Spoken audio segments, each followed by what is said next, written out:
Greetings, everyone, and welcome to GameFace, episode 429 on Sifted Games at sifted.net. I'm Shane Satterfield, the founder of Sifted, and also the co-host for this awesome video game podcast. And alongside me to do that, providing for about 50-some years of experience covering video games, is Matt Keil. What's up, Matt? The Ides of April. Yeah. No rain here, though. It's like the most beautiful month of the year so far here in LA. Everywhere else is just pouring rain and dreary and gross, but not here. Luckily for us. That's why we pay so much money to live here. How are you guys doing? Hope you guys are having a good week. How was your week, Matt? It was all right. Do anything fun? No. No? I had a colonoscopy. Oh, that's always a good time. I mean, it was fine. It was clear. I'm not. That is good. Nothing wrong with me. Yeah. Like, no, it was one of those weeks. It's one of those. Yeah. I watched Coachella all weekend. I didn't go. I actually haven't been to Coachella now. It's probably been 8 years, something like that. I've never been to Coachella. Yeah. My music festival days were about 3 days, somewhere in 1996. 96? Yeah. Were there even real festivals back then? Sort of. Where you'd have like 80 bands at one show? Probably no. Yeah. I mean, a festival is like, oh, 2 bands you've heard of are playing in the same place. Like, yeah, that's a festival. It is crazy how concerts Day have on the changed. Green was a festival. Like, it was like Right. Metallica and Guns N' Roses. 2 bands? That's a No one can festival. live at that speed. But But I don't know if you guys watched Coachella or not. It was weekend 1. And they'll stream again this coming weekend. If you're into festivals or bands and live music or whatever and you missed it this weekend, they'll be streaming the whole thing. And the reason that I don't go to Coachella anymore is because the streaming has become absolutely incredible. So it used to be when they first started streaming the festival, they'd only have like 3 stages of the 9 or whatever to try to convince you to go. Now they have all the stages streaming live the whole freaking time. because, like, if you really value that experience, you're going to go. Right. Well, so here's the thing. And you might as well make money off the people who are not going to go. It's pretty incredible. One thing I will say, though, is for 2 years in a row, the audio has been out of sync with the video all weekend long on every stage. I don't understand why. 1, they don't recognize it and fix it. And 2, how they don't have it right the first time. The amount of money they're spending on this streaming is insane. Yeah, that is some 2010s. It is. streaming It's still stuff. awesome, though. You got to get and watch literally 8 stages with bands all day for 3 days straight for free. And the best part about it is, like, when you boot up a stage, you watch an ad, and then you don't see an ad again until the whole show's over. You watch an hour and a half of a band, don't watch a single ad. So stream sucks that it's like out of sync, but otherwise it's freaking awesome. And I really struggle to see where I will ever go to Coachella again at this point. Well, maybe the Coachella people could talk to the San Diego Comic-Con people Yeah. about how their business model hasn't collapsed just because other people can watch it who aren't there. Right, yeah. But here is the thing, like this year, so they have 2 weekends. This was weekend 1, weekend 2 is this coming weekend. Usually, their tickets go on sale, and within an hour, both weekends are sold out. This year, they didn't even sell out weekend 1 on the first day. Day 2, they sold out weekend 1. There are still tickets available for weekend 2 right now. That is like never happened. So they are definitely starting to experience some softness in the market as far as people willing to go down there. Yeah, I think it might also just be people aren't spending money right now. That's true. I saw ads on Facebook for Coachella that said, "Don't overthink it." Come on! Because if you think about it too hard, Be there's stupid. no way in hell you're going. I was like, Don't bring water, you're fine. I'm like, that's either the most pathetic marketing Yeah. campaign I've ever seen or the most awesome ever. I don't know which it is, but Yeah, I can't remember. Something happened. Something was like on sale or something, and like it was still available. And I was like, how is that possible? Like that's never happened. I can't remember what it was now. But something like in the last week happened where I'm like, oh, that's still available. Like you can still do that. all That's these crazy. festivals are struggling right now because again, it's the uncertainty about what's going on. People are like, I don't know if I should spend because so my wife just went home for spring break. She gets to take vacations that I don't get to go on because my situation is what it is. So she's in Florida right now in Fort Lauderdale for spring break vacation. And when she got on her plane yesterday in LA, the whole plane was full of Coachella people. So these people are spending $1,000 to get their tickets and then another $2,000 to get a hotel for the week. And then their flights all the way across. I mean, this is like a $3,000 commitment for these people coming from the East Coast to go to Coachella. So, yeah, I think a big part of it is people are just like, wait a minute, maybe I should chill on that $3,000 investment. Now I remember what it was. It was when I was coming back from San Francisco couple weekends ago, and the plane I was on coming home was half full. and I don't know, I cannot remember the last time a plane from to or from San Francisco and LA was not full. You're right. Yeah, there were two full empty rows in front of me. I don't remember the last time I've seen that. Yep. Times they are a-changing, that's for sure. And plus, at least accidents that are happening right now, I'm nervous. I was nervous about my wife flying. I'm like, I've talked to somebody like... It's not major commercial stuff, really. Yeah. And I looked up a lot of that. The accident rate is not any higher. No, it isn't. Than it, I mean, obviously you had the first like commercial fatality since 2009, but in terms of like all these little smaller things we're seeing, that's typical. Pretty much typical. We don't hear about it usually because now it's national news because everybody's afraid because the news organizations sense fear and they're like, oh, we're going to report every single small plane incident. Plus, everyone has a cell phone now with a camera where they can record the stuff. Well, I was like, I grew up near a small airport up on the peninsula, and like. That shit happens all the time, Yeah. And small scale aviations. That's why we lost so many fucking rock stars. No, you're right. Because they're all on small planes. Yeah. It's true. Yep. Don't get in helicopters. People, that helicopter thing. Did you see what caused that? The helicopter crash. They figured it out. It was a theory based on the type of helicopter it was. Basically, it's like the way that type of helicopter works is this is very sketchy how I'm going to describe this, but basically the thing that turns the rear rotor is this like kind of piston thing that's can be a little off center because of how it rotates. Yeah. And basically if you do enough of a negative G like maneuver, it can basically like unbalance the rotor and it'll just shear the tail off. It chopped the tail off. And like, yeah.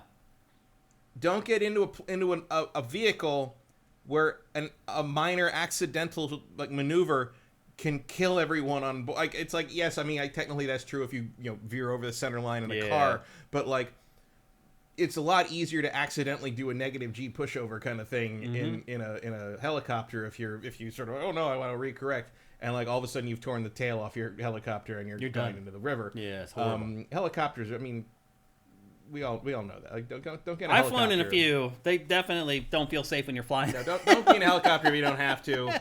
Yep. And if you have to, try to make sure it's a Huey. How about the time we rode in the blimp in San Francisco? Yeah, I mean, at least those don't go down. But that was weird. In the post-hydrogen era. Because you're in this little metal cage, and there's this big balloon above you, and you're just kind of floating along. It doesn't feel like you're really all in control, but you are. Like, that was cool, though. How did we get that? Like, the show, our series producer hooked it up, right? Yeah, Ryan he Vance. knew the Goodyear people. Yeah, and we got in the Goodyear blimp, and we got to fly all over the Bay Area, by the Golden Gate Bridge, by the Bay Bridge. It was awesome. Yeah, it's a way you never get to see the city. Yeah, it was really cool. Otherwise. How are you people doing? Hopefully you guys are having a good week. Let's bring you guys up in chat here, see what y'all are saying. Eth Demon says, I doubt it made your headlines, but worth mentioning, Baldur's Gate 3 got its final massive update today, including crossplay. Yep, its final patch 8. Its final major patch came out today, so if you've been sitting on the sidelines waiting to play, now's about as good a time. It's not going to get any better than it is right now.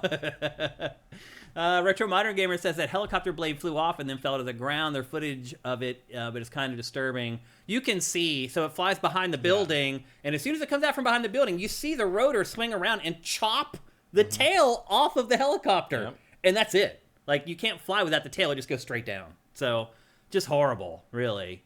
And flying. Those flying. Yeah, I know they want to debut the flying electric taxis here for the Olympics, and I'm like, no. Yeah. Like what? And people are like, would you? I saw like people. A friend of mine is working on the power grid for that. Like he basically like he's one of the consultants on making sure there's enough power in the LA power grid to charge these things as they are used the whole time. And he's like, would you get in one? I'm like, no. I wouldn't either. What? Like, one thing, like, no.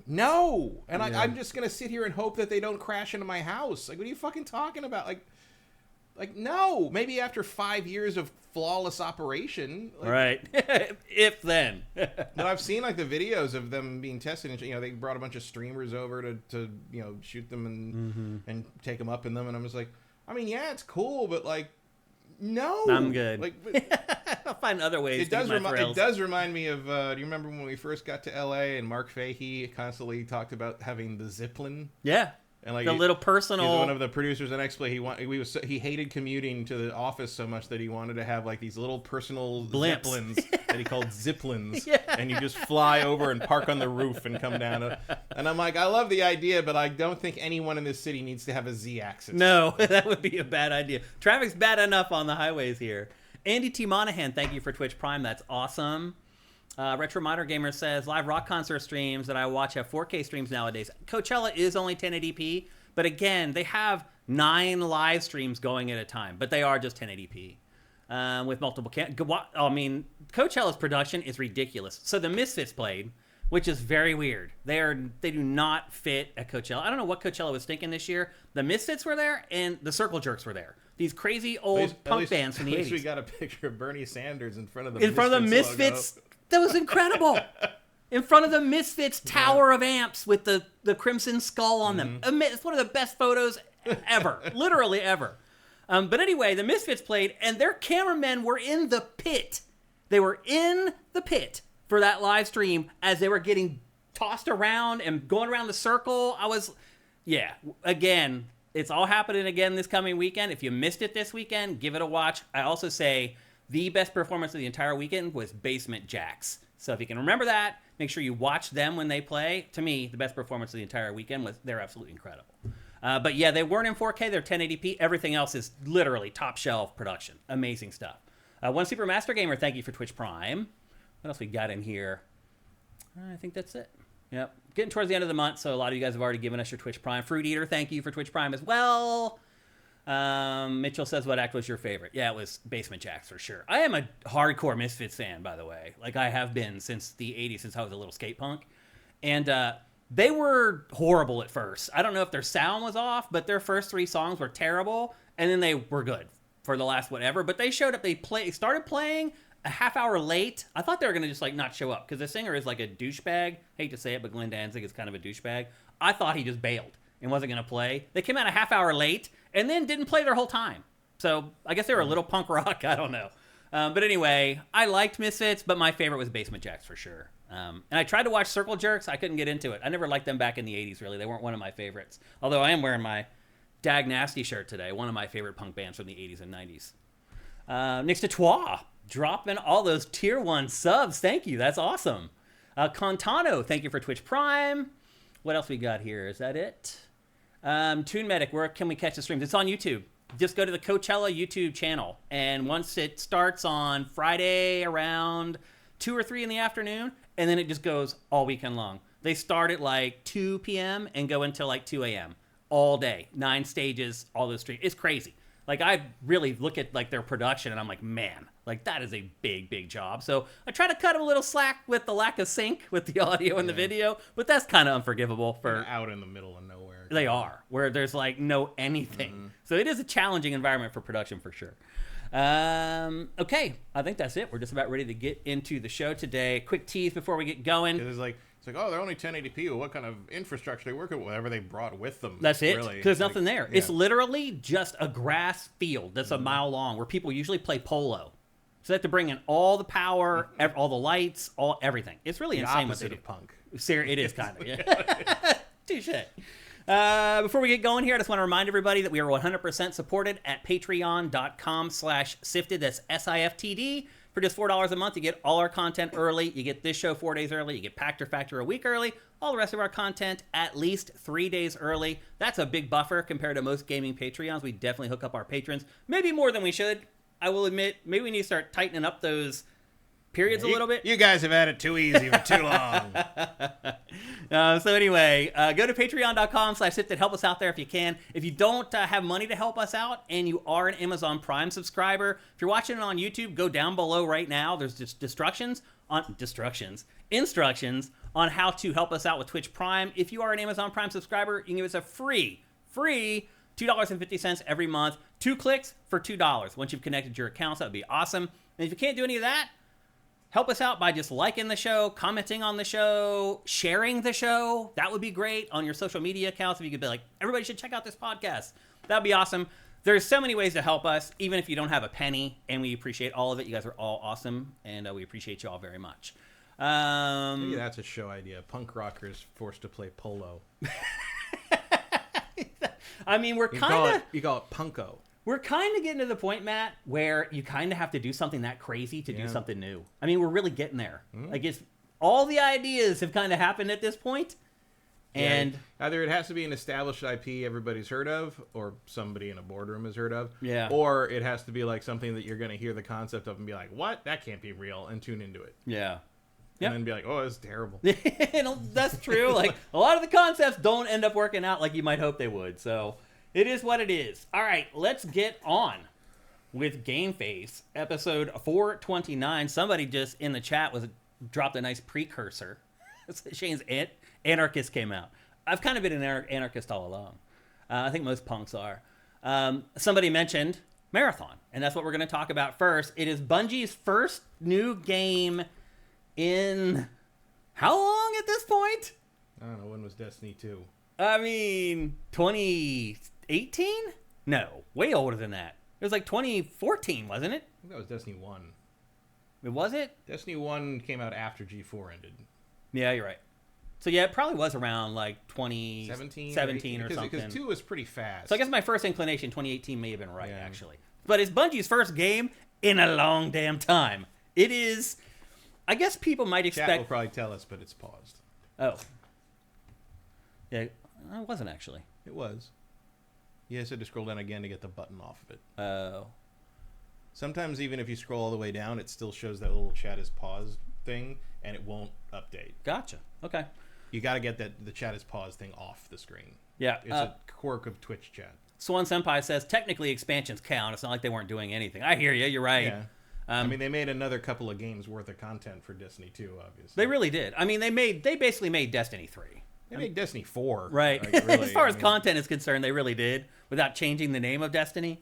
So it's not like we're saying Bungie has been lazy. It's just the first new idea, product, game that they have shared or released in almost a decade. September 6th, 2017. 2017. Vincent says. Okay. So it's been about 8 years since we got a new game from what used to be a prolific developer and one of the most respected and revered developers in the industry. The first thing I want to say is I don't know why, but their trailers, they put them out in this weird aspect ratio. I hate when studios try to get all bougie with their stuff. Like, we're going to put out these trailers in this weird aspect. I don't know why they do it. It always seems to be like games like this that are really stylized. And What's the aspect ratio? I don't even know what it was like. For the 1920p, it was like 1920 by like 850 or something. It was weird. But anyway, just an aside. This is an extraction shooter. By now, I think most people know what extraction shooters are. Basically, the objective of the game is you go out into this big world, you're in a team of 3, and there's other teams of 3. And the number of players in each match are dependent upon the map. So maps are different sizes. The bigger the map, the more players they allow. But it's all teams of 3. And basically, you go out into this open world, you fight AI, CPU-controlled enemies, and you fight human characters. And as you kill things, they drop things. You pick up the things that they drop, and then the idea is you get to an extraction point, and you extract all the stuff. The catch, if you haven't played extraction shooters, is if you die, you lose everything. So it's very high risk, but can be high reward as well, because you're also doing the hunting. You don't have to just sit back and wait for people to come and kill you and take your stuff. You can be gut on the offensive, and you can become the hunter. You can be the one that everyone's afraid of, who's stalking other people trying to take their stuff. And that's like the basic premise of extraction shooters. What do you think of them, Matt? I think probably Escape from Tarkov is the most popular one. It seems that way. Maybe. I don't know. Have you ever played one? The Division. Oh, right. Yeah, it is. The Dark Zone is that. Yeah. I think that's it. Yeah. It's not a genre I'm particularly interested in. Yeah. I guess you could kind of argue Helldivers 2 is that. Yeah, it is. Like you got to get to the extraction point. You're not really picking up loot so much. Yeah. But like, you do have to do the thing and get back to the place. Yeah. Which is a big part of extraction shooters. I mean, that's kind of the essence of what. Like, I more or less get the appeal. Like, the whole get to the choppa kind of thing. Yeah. It's like obviously a kind of a universal thing. I just again, it's multiplayer stuff, and I don't care to rely on other people to make sure I don't get completely hosed by the game. And one thing we should mention is that, per Matt's point, this is a multiplayer shooter. There is no single player campaign. So with Destiny, it's like it's kind of this hodgepodge of stuff. Like there's a competitive team deathmatch. There's going out in the world and playing with other characters. In this, it is just a multiplayer shooter. There is no single-player campaign in this. In fact, you can't play by yourself at all in this game, even if you wanted to. They don't even have, like, duos and singles yet in the game. All they have are 3-player teams. They could have that by the time it launches. By the way, that is happening on September 23rd. So they announced a release date for this as well, so not much longer to wait. Word on the internet is that people have been playing this for, like, 5 years. In various alphas and betas and things like this. A couple influencers, after this was announced, were like, oh man, I've been playing this for like a decade at this point. And it seems to be that most of those people like it and have enjoyed it with caveats. So while I said that there's really no story in this, eventually it will have some semblance, or there's a single-player campaign, eventually it will have some semblance of a story with cinematics. They've been a little dodgy about how all that stuff is going to work, but they have shared what the basic premise of the game is, which is you're a mercenary called a runner, and your consciousness is repeatedly uploaded to a synthetic body and sent into fight for riches. So basically, the whole world has ended. You're sent in as... You're not even you sent in. It's basically just your mind and your consciousness implanted into these virtual characters, basically. It's a little bit like Ghost in the Shell, I guess. It's probably a good thing to compare it to, or something very similar to compare it to. It's like that, or I guess Matrix to some degree, but it's Ghost in the Shell is probably the closest comparison. Yeah, and obviously it's not exactly like Ghost in the Shell, but similar if you're a fan of that property. And as I said, it's 3-player teams. You're dropped into this huge wasteland area, which is kind of like an open map. Again, the maps are all different sizes. Each match is 25 minutes, though, regardless of the map size and the number of players in each match. It's also very much like a certain remastered game that just came out, but that's a spoiler. Right, yeah. Oh, wait, maybe I don't know what you're talking about. You probably didn't play far enough into it to get to that. Oh. You're talking about the blueprints? No. Oh. Remastered. Oh, remastered. Oh, Xenoblade Chronicles X. Oh, interesting. I definitely did not play far enough. No, that's a ways in. Okay. But it's actually not particularly important. but there is a thing about, like, because everyone's in stasis... Yeah, like everyone's in other bodies. Right. Yeah, it's kind of a similar setup for sure. But yeah, this is a little more immediate. Obviously, the art style in this is what really sets it apart. We'll get to that in a minute. But so again, you're on a 3-player team. The number of teams vary depending on the map. Sometimes there are 15 players for 5 teams. Sometimes there are up to 8 teams if the maps are a little bit bigger, so it definitely varies. But what doesn't vary, again, is that the match type is always 25 minutes, which is fair. Anything over 25 minutes, I really start to think about, should I play it or not? That's a more significant chunk of time out of my life. 25 minutes or less, I'm cool with that. I'll sit down. 25 minutes is a long time, though. Yeah, I mean, a typical team deathmatch in Call of Duty is like 10 or 12 minutes. Yeah, 25 minutes is a long time for something you can't pause, and if something goes wrong, you lose everything you did. Well, here's the thing, and maybe I should have waited to say this, but everyone who's played this says it's hard as balls, and that you die. And they've also complained that there appears to be like a snowball effect in the game, because the better players extract and get the gear, and when they come back for the next match, they have better gear than all the people who weren't as good as them, and it just turns into this thing where the good players keep getting better, and the bad players just keep getting their butts kicked. A lot of people who played this felt like there's a very fine line on whether you end up on the positive side of that, or you end up on the negative side of it, and they said that a lot of people who were playing on the servers during the most recent early access period were complaining and whining. And we're saying, how do I even... I spawn and I'm dead. Like that type of stuff. So there's definitely some concern among people who have spent time playing this game that maybe the balance isn't exactly right. But again, this doesn't come out for another 5 months. So balance is something that can easily be tweaked over time. We'll see if they actually do that or not. Like we said, you kill things, you pick up the loot from the downed enemies, but you only get to keep it if you extract. Likewise, any gear that you take into any match is lost for good if you fail to extract before time runs out as well, or if your entire team is killed. So if either of those things happen, you also lose everything that you brought into the match. Another thing that's different about this versus other extraction shooters, like I think Escape from Tarkov gives you like X number of things that you can protect at all times. So it gives you like a safe loadout where even if you die, you don't lose what's in that safe loadout. This game doesn't have that at all. You lose everything. So it is definitely a high-stakes game, without a doubt. There are 6 available runners, and each runner is like a class, basically. And there are 4 in the most recent beta. There's going to be 6 in the final game. Blackbird is like the tech gadget class that uses drones. That's the one I'm going to use because it probably has turrets as well. Locust is the tank. It uses shields and has a homing missile ultimate. Void is like the shinobi ninja stealth class. It can use smoke bombs and turn invisible. Glitch is the mobility class, and it has like a blast of kinetic energy as its ultimate. Drops throughout the world. Of course, you get weapons and stuff like that, but you also get backpacks that do a number of different things. Like one will just give you more storage space or whatever, but another one will give you like invisibility. So a big part of it is like going around, killing stuff, getting the drops, sorting through the drops, figuring out which stuff you want to pick up and which stuff you want to leave behind.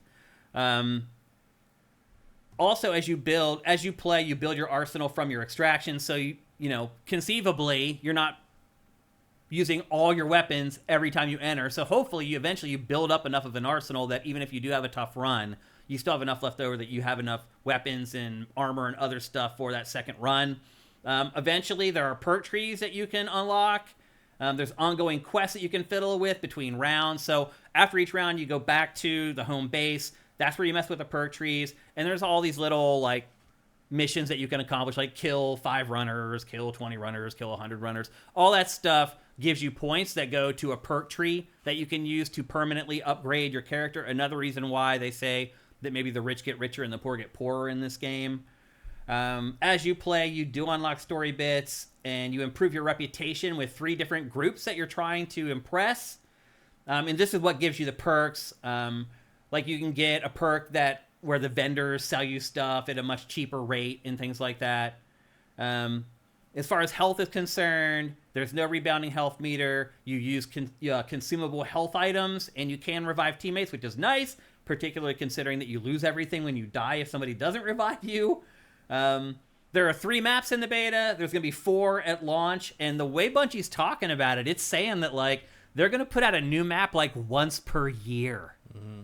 So it's going to end up being like PUBG or Fortnite, where it's kind of like a battle royale thing where you want people to learn the maps really well and kind of build their memories on that map. Like, there's the windmill. Like, I remember that time that Matt and I held off 8 dudes at the windmill. Like, that's what Bungie's going for. They want people to have, like, a relationship with the maps and have memories from all the different parts of the map. If you only release a map once every year, I'm guessing that is just going to happen organically. Once you do go out into the world and collect a bunch of stuff and you're ready to extract, you get to the extraction point, it sends up a flare, and it alerts everybody on the map that you're extracting. So basically, you send up the flare, and you cross your fingers, hunker down, and try to survive. Because what happens is people are going to come and try to kill you and take your stuff and then extract with your stuff. So that really is kind of the exciting part and the rub of extraction shooters, is that moment where you're like, okay, let's extract, now let's try to survive for the next minute and a half or whatever, while everybody on the map comes and tries to take all our stuff. But you have to survive the countdown, and you jump into like this little portal, and you head back to base if you do it in time. There are some random events that happen out in the open world, but most of the people that have played it have said they're like airdrops. Like, you find this information, you're like, okay, and then they airdrop some supplies to you, but other people can see it, so you have to rush over to the airdrop and try to get it before other people get there. They said so far, though, that is kind of the only thing that's happening, like emergent-wise, out in the open world. I'm hoping that that's something that Bungie can improve before the game is finally released. I mentioned the balance concerns about the rich getting richer. That was really the most common complaint about the game, is that, one, the AI, the CPU players in this are so good that you cannot tell if they're human or not. And the other complaint was that it's, you can get on this death cycle where if you've lost everything and you have nothing, it's hard to get back on your feet again. And that's really the secret sauce for games like this. You have to have it perfect, or you're just going to bleed users from day one. So we'll see if Bungie can get that into shape, because, again, it was the thing that most people complained about more than anything else by a lot. Every report says that the weapons, movement, traversal are vintage Bungie and amazing. It said the first gun you pick up, you'll fall in love with it, and then you'll drop it and pick up another one, and you'll fall in love with that one. That was something that both you and I have said about Destiny from day one, is that the way how the guns feel is really second to none in the industry. And I still feel that way about Destiny 2. So it sounds like that's made it over to Marathon, which I'm not surprised by, but it's still encouraging to hear. And then the final thing that they shared that kind of angered people is that the game will have seasons, and at the end of every season, you lose everything. So and you have to start all over again. This sounds like the worst game ever. So they did that with Diablo 4, and people were really pissed off about it at first. It does sound like people have come around to the idea over time. I don't know if that's going to happen with Marathon. But like the point of Diablo isn't to like the whole point of Diablo isn't to like escape from a location with the stuff. Right. Like this is like the whole point of the game is to get out alive with the stuff, but you're not going to get to keep the stuff long term. Yep. And you want to charge me $40 for this? Yeah, that's the other thing. So this game is not free to play. They have not shared what the cost is going to be, but they have said it's not going to be priced like a premium game. So you're right, Matt. My guess is $40, just like Concord, just like Helldivers 2. So we have two extremes here. Seriously. I mean, if you're PlayStation, you're just like rolling the dice. You're like, who knows how it'll end up? It could end up, great, like Helldivers 2, or it could end up in disaster like Concord. Now that we've kind of talked about the nuts and bolts of the game, what do you think about the look of it? Because it's striking. It's very unique. I think it looks cool. I don't understand why this is Marathon. Yeah, because it's really not. Like I appreciate all the Marathon references in it. Like there's a lot of Marathon references. There's nods and I mean, clearly the VO in the trailer that's Durandal. Yep. Escape will make me God is a big line from Marathon 2. Yep. It refers to Durandal's realization that the only way to become immortal is to escape the universe. Yeah. So whatever you're doing here seems to be in service to that somehow. So it is tied in. It's just a shame because I would love to play another marathon game. I would love to play another marathon game, but this isn't it. It's really not. Yeah. In fact, if you've never played Marathon and you're curious, all 3 original Marathons are free on Steam in remastered forms right now. Go play those instead of this. Like everything you have just described sounds like torture. Like none of that is interesting to me. It's like me hearing about the first Berserker Kazan. They're like, even if you like Dark Souls, you probably will have problems with this game. And I'm just like, I'd rather go to hell than play that game. I mean, I didn't play that either. Yeah. I was like, okay, like you convinced me not to play your game. Well done. Yeah. So I hear if this was free, I would probably try it. I will not pay you money for this. Yeah. Just that simple. And I don't think I'm alone. No, I don't think you're alone either, Matt. I also think while we like it, because I feel like we're a little more open-minded with games because we've played so many and we're kind of looking for the next new hot thing, I don't know if the average Joe who plays Call of Duty is going to like the look of this game at all. Maybe not. I mean, I don't know who you're really targeting for this. I mean, it's a cool look. It stands out. You're not going to mistake this for anything else, which is important. But at the same time, it's very hard to kind of get a handle on what it's about or what it is. Like like these characters are weird looking, and you're like, well, what are they? Well, they're all androids. So like. And it's not like looking at past Marathon games will help you with that either. No, there is no. I mean, Marathon is not afraid of color, but like it's never looked like this. Yeah, I mean, it's like a day glow, like a unicorn vomited, in all the best ways. I actually like the look of it a lot. I think it's really very cool. I Yeah. really like the cinematic short they put out. Like I'll watch those when they do those. I feel like the cosmetics and stuff in this is something I may actually want. In a lot of shooters, I don't care. Yeah. But in this, they're really freaking cool. It's just like it just sounds like the game's designed to frustrate you. Yeah. And like it really does sound like it's a hardcore player's game. Mm-hmm. I mean, most extraction shooters are like you have to be willing to be able to handle extreme disappointment to be able to continue to play extraction and shooters. to dedicate yourself to it because you're gonna have to you're gonna get better as you learn the map and learn what to do and learn all these things, and it's just like, well, this better be the only game you're playing to some degree, and that's probably what they're counting on. Yeah. Because it looks like a game as a service that you're paying for.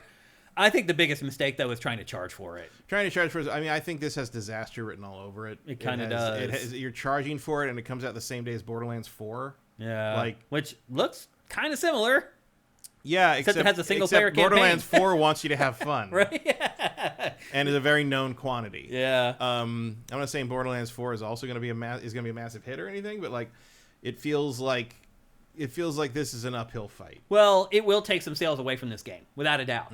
And when you're talking about a game like this, that matters big time. And the problem, I think, more than anything, is that the premise is not. Once you take away the unique look. the premise is just the same as all these other. Yeah. Like the thing about Helldivers 2 is that there's nothing else doing that. It had its own twist. It's there is no other. I mean, it is kind of an extraction game, but there's no other game that has that tone and has that sort of we're all together to blow these things up and like fight. It just has it has a thing. In the same way that kind of the get to the chopper thing is an appeal of the extraction shooter. The appeal of you're fighting Starship Trooper aliens or xenomorphs or Starship Trooper bugs, or you're fighting androids, or you're fighting Independence Day. It ties into a bunch of big action things, and it makes you feel like you're part of that, and you get a cape, and it's just like there's not a lot of other games out there that I'd be like, well, if you like Helldivers 2, you just play this instead. There isn't one. No, there isn't. Whereas for Marathon, it's like, well, you go play Tarkov. Yeah, I mean, there's tons of different things. You go play Division, and you actually get a story to play when you're not doing the Dark Zone. They're still putting out DLC for the Division 2, Matt. It is mind blowing that UB is still supporting the only thing this has going for it is really the look. And I guess the connection to Marathon, like there is a connect. I mean, it is there. They in the very logo, you've got the line, and you got Tau Ceti 4. It's clearly connected somehow, and that's interesting to me. But you know what? I don't need to play the game to find any of that. I just wait until someone finds the shit and posts it online. It has Bungie's gunplay too. Yeah, that's a big USP for me. But like one of the things I liked about Bungie's gunplay is that it wasn't like a multiplayer thing necessarily. Like Bungie's gunplay is fun when it's in the Halo campaign or the Destiny PvE stuff too. And this is just and again, everything you're describing about the people doing the early testing, it's like sounds like even those people were angry. Like I felt like a lot of the reports that I read or watched were people who really wanted to like the game. And maybe we're struggling a little bit with that, or maybe trying to find ways. I hope they recognize that's a problem. Right. Yeah. Because it is a problem. And I mean, I know they're going to start doing alphas and beta. They're going to be. They said there's going to be a lot of opportunities to play it beforehand. Yeah. So I hope they get some good feedback. I wonder what happens to Bungie if this fails. I don't know. How long can you ride that train? Because remember, PlayStation acquired them for what was it, $3 billion or something crazy? Amount of money, And at the time, PlayStation was like, well, it's not just about the games that Bungie is going to make. It's also about them helping their our other studios with their expertise for service games, basically. Yeah. Well, now that service games movement seems to be over for Sony, so what is Bungie doing? Right. If this game bombs. Right. Yep. I don't know. I mean, there could be a lot on the line for this game for Bungie and for PlayStation. The future of PlayStation deciding whether it wants to continue investing in these kinds of games instead of having its studios create single player. I mean, Matt, I think I know the answer of this coming from you, but would you prefer that Bungie just made a new sci-fi first-person shooter with a big campaign? And of course. Yeah, I think most people, even not myself, would prefer that. And I love competitive shooters. I would rather Bungie had worked on some new IP that's going to give us some epic single-player campaign that we can play through. Yeah. Or if they just done that with Marathon. Right. Because I love Marathon. Right. I played Marathon back in the day. I was a Mac guy. I thought Marathon was better than Doom because it was story focused. Right, it was atmosphere. It was those old games. And I replayed 1 and 2 when they hit Steam for free last year, and they're still pretty good as long as you can look past the tech limits. Obviously, Marathon 1 takes place in a tiny little window that takes like a quarter of the screen because you could only do so much. Yeah. But the Bungie element was always. It still feels really good to shoot stuff in that game, even with like even from keyboard, back then, even with that. Yeah. And and they got the sound, and they got like the sound of a 4 splatting on the ground when you kill it is still satisfying. Yeah. There's even a SIFTD in the trailer for this, I think. Oh, really? That when you see that thing, the cinematics here, the cinematic one where you see the guy get lifted off the ground in the little walkway, and then it shows like this weird sort of gauzy, like digital, almost like sheet moving along. That I think is a SIFTD. Oh. Or the digital cyborg things with the rogues in Marathon. Interesting. Yeah, there are definitely a lot of nods in what they put out. So it's not like it's completely detached. Because they work for Durandal by the end of 2. So I think that is Durandal who's talking the voiceover in the trailer, because who else would it be? I was like, and especially with the "Escape Will Make Me God" thing. Like the Marathon games are really interesting. Like they're everything that made Halo's lore interesting comes from Marathon. It does, yeah. It's all. It was a bunch of philosophy majors writing a fucking shooter script. Yeah. It was. We need more of that. I feel like we need more people who aren't working in shooters working on shooters, because to me that's how you're going to get innovation. So, but I love the look of this game. I wish they had done a single player campaign with this look and then done an awesome competitive multiplayer suite around it. But that is not meant to be. This is going to be a multiplayer only shooter. Let's check in with you guys and see what y'all are saying about Marathon. This game is a long time coming. I know we have a bunch of Bungie fans among sifters. E-Demon says Helldivers 2. Oh, we just lost. Yeah, that monitor keeps blinking out. Strange. Maybe the PC's not connected to it in some way. Here it went again. What the heck? That's strange. E-Demon says Helldivers 2 is more of a horde mode game than an extraction game. Well, it was both. It was a horde mode where you had to survive waves of enemies, but in the end, you had to extract. Yeah. So, and there was definitely some extractions in that game where you're like biting your fingernails trying to get in that ship. You're like, get out of the way. Like, I need to get in there. So yeah, it's kind of a mixture of both of them, honestly. What is going on with this monitor? The crazy part is not cutting out in the stream, luckily. Yeah, it's the connection to the monitor sums up. Which has never been a problem before. Retro Modern Gamer says, have Bungie make single-player games. Okay, I think most people would agree with that. I definitely agree with that. Vincent says the selling point is that it's a Bungie shooter. Yep, that's what I said. One of their gunplay is a unique selling proposition for Bungie's games for sure. All the colors look muted from Retro Modern Gamer. Vincent says maybe you can try it during beta, and since you lose anything anyway, playing the beta is just like the full game. Yeah. That's a good point, actually. That's funny, Vincent. Retro Modern Gamer, I wonder how old you have to be to have played Marathon when it came out. You have to be as old as Matt. Yeah, I mean, Marathon was 94. Marathon 2 was 90. Was that 96? And Infinity was, I think, 97. The whole series is out before I was out of college. Yeah. So that's, and you had to have a Mac because it wasn't on. Marathon 2 came to Windows a few years later. But yeah, if you wanted to play all the marathons, you had to be a Mac gamer in the mid 90s, which is, believe me, a lonely time. You were definitely an anomaly in that case for sure. Erebus Jones says, pains me to say it because I love Bungie, but I'm not touching this. Swan Senpai says, I've painted walls to watch dry on that day, so I can't play it. I mean, I'd rather watch paint dry than play it. JJ, well, good news. Borderlands 4 is coming out that day. So JJ Forcebreaker says, I'd be fine with, for example, a Warframe clone with this art direction, and OFC, a classic solo game PvP abstraction, isn't appealing to a majority of people. Yeah, I mean, there's a reason it's a niche. Yeah. I mean, it is. Like, there's a reason that most of you haven't heard of Escape from Tarkov. There just is. It is, and again, that was a decision that Bungie made with this game. Was it a good decision? Was it a bad decision? I don't know. I tend to think it's probably a bad decision. So, yeah, I don't know why the monitor's going out. I don't know. Dying HDMI cable, maybe. Maybe. I don't know. This PC is also really freaking weird. Is that just plugged directly into the PC? Yeah, it is. Yeah. And now it's red. Now the screen's red. The crazy part is that it's like it's fine in the stream. It's the output to the monitor. Yeah. It's not the chat. Well, we're gonna fly a little bit blind today on GameFace 420. It's back. It's back again. Now it's gone. Retro Modern Gamer. Oh, the cable's secure. Someone's gonna ask us if we turned it off and on here in a minute. Yeah. Maybe unplug it and plug it back in to create that handshake again. Tiny Blip in History reminds us that today there are 3 marathons free on Steam, which Matt actually mentioned a little while ago. Someone stepped by says Borderlines. No, thanks. And it's not just today. They've always been free. Yeah. They're always free. Oh, they are always free. I didn't know that, actually. They launched free. They're just free remasters. I didn't know that. Yeah. Interesting. Okay.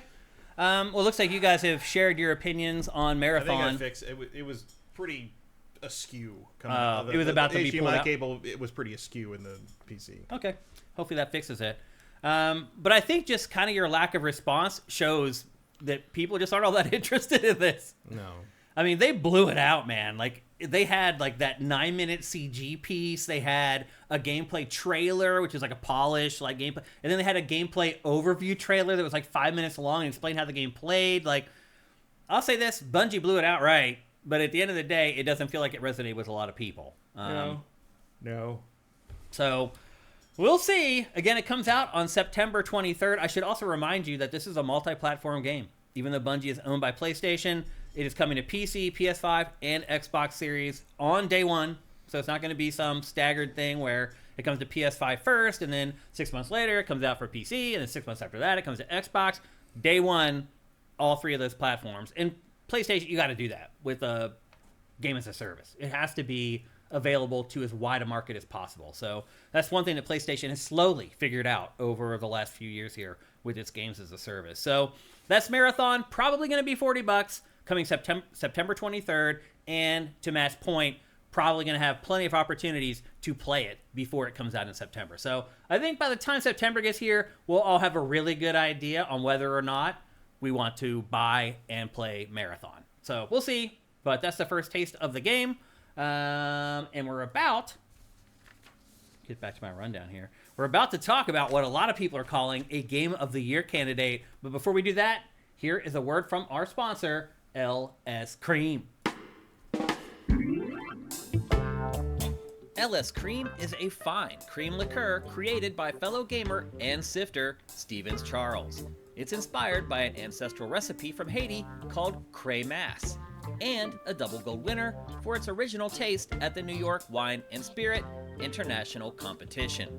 LS Cream can be enjoyed on the rocks or as a mixer for drinks with its rich blend of fresh cream and neutral grain spirits with notes of coconut, vanilla, cinnamon, and nutmeg. It's great in coffee or to make espresso martinis. To learn more, discover amazing drink recipes, or to track down your own bottle using a handy store locator, head to creamls.com/sifted. That's creamls.com/sifted. So we've been talking about these crazy tariffs the last few weeks here on GameFace in relationship to LS Cream, because they're a Canadian company. And then we got what we thought was good news, that they had lifted the tariffs on Canada, and anything that was a part of basically the updated NAFTA agreement between us and Canada would be not tariffed. And among that was liquor and spirits. So it looked like LS Cream was going to slide by and they're going to be able to start selling to America at its normal price again. But no, as it turns out, they have decided to not exempt liquor and spirits, even though it is right there. It's like the CSMA, is that what it's called now instead of NAFTA? It's right in there that liquor and spirits are a part of it, and they should be exempt, and for some reason they're not. I don't think anybody knows what's going on. Bottom line is... We just slapped more tariffs on tomatoes today. Then why? What are you doing? I don't get it, man. What's the point? Nobody gets it. But the bottom line is that LS Cream, unfortunately, is still under the stupid tariff. So again, please help them if you can. Go to creamls.com/sifted. That's SIFTD. Head on in there, figure out how to get a bottle locally, make a road trip. Go get yourself a bottle of LS Cream, see a new part of your town, or if you're lazy like me, or you just like convenience like me, just go to the store locator or find a way to get it shipped to your door and sent right to your doorstep. LS Cream mixes so great with so many things. I love it. You will love it too. I promise you that. Go to creamls.com/sifted. Help some of our partners who are really having a tough time during this whole tariff madness. And I just really am hoping just one day we wake up and it's just over. Because it's all headed that way. I think it's just pride at this point. Like, the flood the zone phase will last 4 years, I think. You think so? Yeah. You'll never know what you're going to wake up to. I mean, I feel like which means it's impossible to plan for a business. For anything. Imagine if you're trying to make bets with, like, your budget for the next year, and you're a company that has, like, a $2 billion budget, and you're trying to plan and figure out. I mean, LS Cream is in this. They're not a $2 billion business or whatever, but they're in this. They're like, what do we do? Because every day you wake up, everything could change. How can you ever plan for anything? You can't. And that's why the markets aren't coming back. One of the board game companies I follow basically said, like, one day our tariffs were 10% as normal. The next day we owed an extra $350,000 to bring in this shipment we were bringing in. The next day it was back to 10%. Now it's 0. And then the next day it was back up to 300,000. Like, you can't. Like, you have no idea. And it's like, it just depends what day something leaves China or arrives here. There's no way to plan for it. There's no way to know once something's on the boat. Like, you don't know what's going to happen when it into. gets there. Yeah. I've already seen 2 companies that I back things on Kickstarter collapse because basically they're like, to get the product is made, the product is done, it is sitting in port. We do not have enough money to get it out of port if these things get charged that, and we can't turn the boat around. So we'll see what's in effect in like 3 weeks when the boat arrives. Well, what happens when like, all the stuff that people refuse to pay for just starts building up at the docks? Are they just going to dump it into the water? It's like the Boston Tea Party all over again. Sometimes it gets liquidated. Yeah, like I mean, I have 2 games that did not get delivered, and one of them was announced like, oh, the company's folding, not because of tariffs, because they actually mismanaged a bunch of stuff because of the increased shipping costs during the pandemic. Mm-hmm. And everything, the game's done. It's all shipped. It's sitting in warehouses at a company called Quartermaster Logistics in Florida right now. But they spent all the money they had. They're out of money. They didn't get the influx of cash you're expecting from another company, which is also hurting for money. So basically, no one can pay for shipping to ship them out, even though we've all paid for the shipping. Right. It's business. You use the money from one project to start the next production line. You got to, you're basically betting on the future every time. Yep. And there's no money left. So basically, these things are going to sit in the warehouse, and no one's going to be able to ship them out. And eventually, they'll throw them away. It'll be liquidated. And a few people in Canada have gotten it already because the shipment started in Canada before this all happened. So there's like some people got it. Like 100 people got this thing. It's like, oh, you gotta. I would never open it. No, that thing's gonna be worth thousands of dollars. Seriously, yeah. Because it was actually an anticipated game. Like it's a well received, it's expansions and stuff for a well received game. So I'm like, oh, that you got a rarity right there. You better frame that sucker. Yeah, so I'll be honest with you. I don't think the market's gonna bounce back until Trump is gone because nobody trusts him. The market's not gonna fully bounce back for the rest of our lives. Really? Because no one can trust America anymore. I think if we get a new leader in, it'll take time. It'll take 10 to 20 years. Wow. I hope it doesn't take that long. It will absolutely take 10. We're screwed then. Well, and also, like, in the meantime, all this, Canada and Europe and Mexico and Asia, like, they're all going to build new trade networks to work around this. And work us out. And when we come back, we're like, oh, hey, we got rid of the crazy. We don't need you anymore. Like, they're like, well, that's cool. We'll find a way to get you in when you need it, or I guess. not. Like you just like blackballed yourself from the whole community. People don't understand the ramifications. No, of this it's really sad. It's ridiculous. And it's a Gen X person who's supposed to retire in like 13 years. Yeah, it's like in the end it'll be really good for Europe. Yeah, because they'll find ways to like. I'm about ready to move there. You guys got a room for me? Got a couch I can sleep on? What about Canada? I wouldn't mind moving in Canada either. The last thing Europe wants right now is a bunch of like wayward Americans. Yeah, you're right. They don't want us anywhere near them. I don't blame them. Okay, let's move on. We're going to talk next about a game that a lot of people are bandying about as a Game of the Year candidate for 2025. It is a first-person puzzle adventure game called Blueprints. Coming from actually one of our friends, I think, signed this game, Garnet at Raw Fury. I think he's the man behind this, which is pretty awesome to see. I'm not surprised that one of our friends would spot a game, among the ranks of indie stuff and be like, hey, I think that's something there that we should invest in. And that's what Raw Fury has done. It is, as I said, a first-person puzzle adventure game where you play as a descendant of this man who has died, and you have been called to his estate to find this secret room in his mansion. And if you do, you will win this huge inheritance and be rich for the rest of your life. And that's pretty much the setup for the game. Now, there's a bunch of wrinkles that come along with that make it interesting. It is a roguelite game. So you go on runs, and it's set up by days. So essentially what you're trying to do is you are an architect, quote unquote. And every time you walk up to a door, you are presented... Which is funny because you're 14. Right. Every time you walk up to a door, you're presented with options of what will be on the other side of the door. And your objective is to keep adding rooms to the blueprint of the house until you get to this secret room 46. Is that what it's called? 46th room, yeah. Yep, the 46th room. And presumably that's when you get your cake, I guess, in the game ends. I actually haven't done it myself, and I have not gone on YouTube to see what happens when you actually get to the room. I have not spoiled that for myself yet. But you keep going on runs, and basically... For me, the way that I feel like the game kind of plays out is you're always looking for doors. So when they present those 3 room options to you, you need to look at what rooms you've already unlocked. You need to look at where room 46 is on the schematic. And you need to try to get there. So you need to make sure that there are doorways in the room that you're going to add, because otherwise it becomes a dead end. Mm-hmm. Now, dead ends are okay, because a lot of the dead ends in this game, you get a bunch of stuff. So there are, let's see, what are... the things that you collect in this. There are footsteps, keys, gems, and coins. So you only have so many footsteps per day.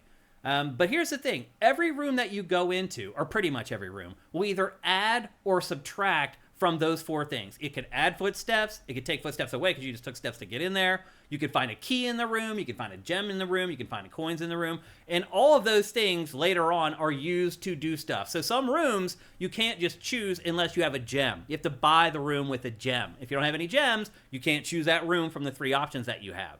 Some of them require that you have a key. And if you don't have a key, you can't get through that door. Some of them require that you have some coins. You find coins throughout the game. You can buy stuff in the game. You come across like menus where you can buy food and other stuff like that. So there's those 4 resources that you have to manage throughout the game, and each room either adds or subtracts to those 4, and that's kind of where the puzzling part of it comes into play. At least that's where I felt like my mind was getting the biggest workout, was figuring out, okay, well, this room has 3 coins and a key, and this other room has 3 gems. And that's like the baseline. Mm-hmm. The puzzle is much bigger than that. Yeah. To like me, getting to the antechamber at the top, that's a red herring. Like, you still need to figure out how to open it. Right. Well, there aren't permanent things in this that you get. Like, you get power-ups. Like, you get this coin purse that, like, every time you pick up 3 coins, you get an extra coin. There's stuff like that, but you lose that when the run ends. There are, I think, 4 rooms in this that once you discover them, they are there permanently. But that's pretty much it. Everything else is like run by run. The things that are permanent tend to be ways you open the rest of the grounds around. Mm-hmm. Like, basically, like, you can... There's certain rooms that will... Like, certain rooms only spawn on certain parts of the mansion. And if you can figure out what to do with them, they'll open up, like, with this part. And, like, that gets you, like, access to this area of the outside area. And, like, there'll usually be an area, like, a room that you can build every time that will give you special abilities or something, and like, or is key to things.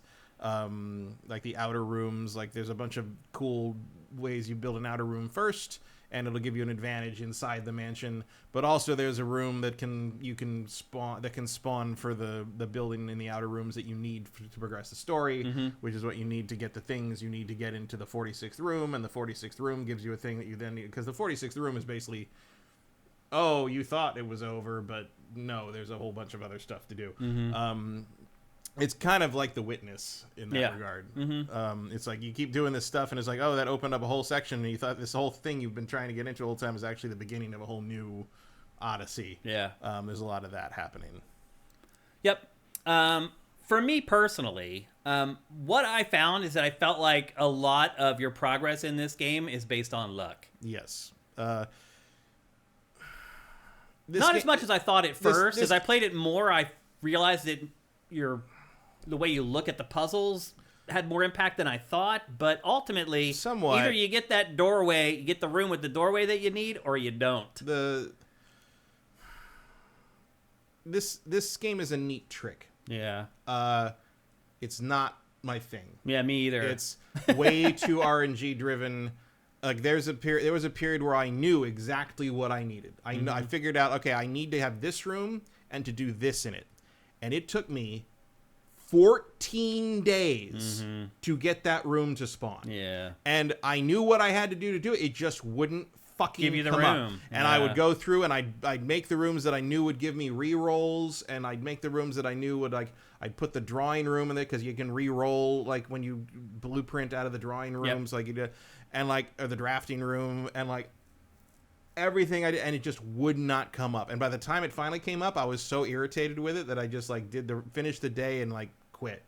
And, like, I did 8 runs in this before I quit. I am up to, like, day 18 or 19, I think. I've gotten some, I've made it to day 11 or 12, but then I failed and had to start the run over because I didn't get the room that I needed, and I did that like 8 or 9 times, and I was like, I get it, I'm good. Well, I've opened, like, a bunch of stuff in the green. I've made progress. Yeah, me on too. The thing, yeah. But it's at a certain point, I'm just like, okay, so this becomes figure puzzle out, but then you wait for the game to let you solve the puzzle. And I'm like, I don't like Screw that. I didn't like it either. This is not a Game of the Year candidate for me by any means. Veritas says this sounds spoiler. It's not spoilerish. What we're talking about is not spoilerish. No, not at all. No. It's the basic premise of the game. It really is just how the game works. We haven't spoiled anything. So I said that, like, nothing, like, a lot of roguelites, it's like if your run ends, but then you have, like, a couple things that you keep to help you on the second run. This doesn't give you that, but instead you're kind of armed with knowledge on your next run. So there's puzzles in it. Sometimes you come into a room and there's a puzzle. Like there's this, one of the first puzzles you find in the game is a dartboard puzzle. Whereas it turns out it's like actually a math equation that you're doing depending on which sections of the dartboard are lit up. The first time you go into the room that has the dartboard puzzle, it takes you 10 minutes or whatever to figure out the puzzle and what they want or whatever. Every run after that, you know exactly what to do. So now that room takes you 20 seconds to go through instead of 10 minutes. And that's kind of how you build on your runs, so to speak, in this game as far as like how the roguelite stuff works. But it's not like other roguelites where like, now I have this weapon that I'm going to have every time I go on a run. Like I would actually say this is not a roguelite. This is a rogue. Yeah. There's no light here. No, you're right. This is exactly what rogue is. No, you're right, actually. That's a good point. But it's funny, like nobody mentions that anymore. No, like no one will just call something rogue. It's just like no, not everything's a rogue. This is literally what it is. Like I don't know what light you're talking about here. Yeah. But ultimately for me, like I just don't like anything in life, not even just video games. I don't like anything in life where it's just basically based on luck. Like that stuff just doesn't resonate with me. I generally have terrible luck, and maybe that's part of it. So I don't like my luck determining whether I'm good at something or not. And with this game, it's like there's so many times, Matt, where I was so close to the room and all I needed was one room with a doorway to the right. Oh, it doesn't matter. And I would just go all the way across and never get that room and just end it. No, I'm saying it doesn't matter. If you get to that room, I realize it continues. No. If you get to that room and you have not figured it out, it's just a wall. You can't go in. Oh. You have to figure out how to access the room. Oh, I see. That's part of the larger puzzle. I see. Gotcha. You're not just trying to get up there. Because you just get up there, it's for nothing. There's a whole larger, like the big world puzzle is the only thing that lets you do that. Gotcha. And that's what you're trying to get. That's why I'm like, okay, I know I need this one room. Give me that one room. And it's like, nope. No. You're not getting it. And then sometimes you get that room and it's like, oh, okay, you got the room, but this room doesn't work without this other room. And it's like, okay, well, if I'd known that, I would have. And like now I need that one. Like, no, you're not going to get that room. Oh, you're out of doors. End the game. End the day. It's like, and like, so then you just got to go do all of it over again. And like, yeah, it's, you know, like you say, like the dartboard puzzle. Like, okay, once you know how that works, you can solve it. Once you know how these puzzles work, they solve it. But like some of these puzzles, it's going to take you 5 minutes to just do it because that's how long it takes to do the puzzle. They also, some of the puzzles, like the dartboard puzzle, like a lot of the puzzles in this, you could not go to a guide and they say the code is 651. Like this game doesn't work that way. They're all procedurally generated. Yeah, you have to learn how to do the puzzle and then the results are always different. So it's more about learning what you need to do and then creating that result. But that's about as far as like the rogue stuff comes into play in this, really, though. I mean, that's really the only thing that carries over from one attempt to another is your knowledge. Yeah, I think it's just a more frustrating way to implement the rogue thing because, you know, one of the appeals of the rogue thing is like in a lot of things is like something like an action game is like, okay, well, you're presented with this randomness and you just have to kind of fight your way or like dodge your way or whatever your way through it. And this is a much slower, more methodical thing, and it makes it kind of tedious. Yeah. It's a cool idea. It's a clever game. Yeah, I can totally see why you at first blush, I can Garnett or whoever like sees this and it's like, oh, this is absolutely, you know, when you hear what this is about and like as you figure out what it's about, and you start to play it, you're like, oh, this is a really cool idea. And after a while, you're like, oh, I get it. But I'm just at the mercy of this randomly generated thing in a way that is. In a way that's not, it's not like, oh, you've presented me with a crazy new challenge. Like you can't overcome it. It's just like, no, this is just a dead end now. Yeah, you can't. It's not. No matter how good you are, you're not going to overcome it. Yeah, and that's a fail. That is not interesting. To I agree. No. Yeah, I'm surprised that this game is not better than I thought because literally the reviews for this game are just gushing. I mean, it may end up being like puzzle game of the year for 2025, which okay. Like this, and like I guess the idea is that you're supposed to be able to mitigate some of that with like the fact you can upgrade the rooms. Like there's ways to upgrade rooms to a higher level, so you get like rooms that give you items. They'll give you more of those items, or like what do you so. But I've never really been like short on keys or gems. I've had too many. Part. I finished runs with like 10 gems and like 8 keys. I finished a run last night with 48 gold. Yeah, I believe and I'm like, what am I going to do with it? Because the only stuff you can buy is stuff that goes away at the end of the day. So what's the fucking point? Yeah. Like I felt like that ultimately. What's the point?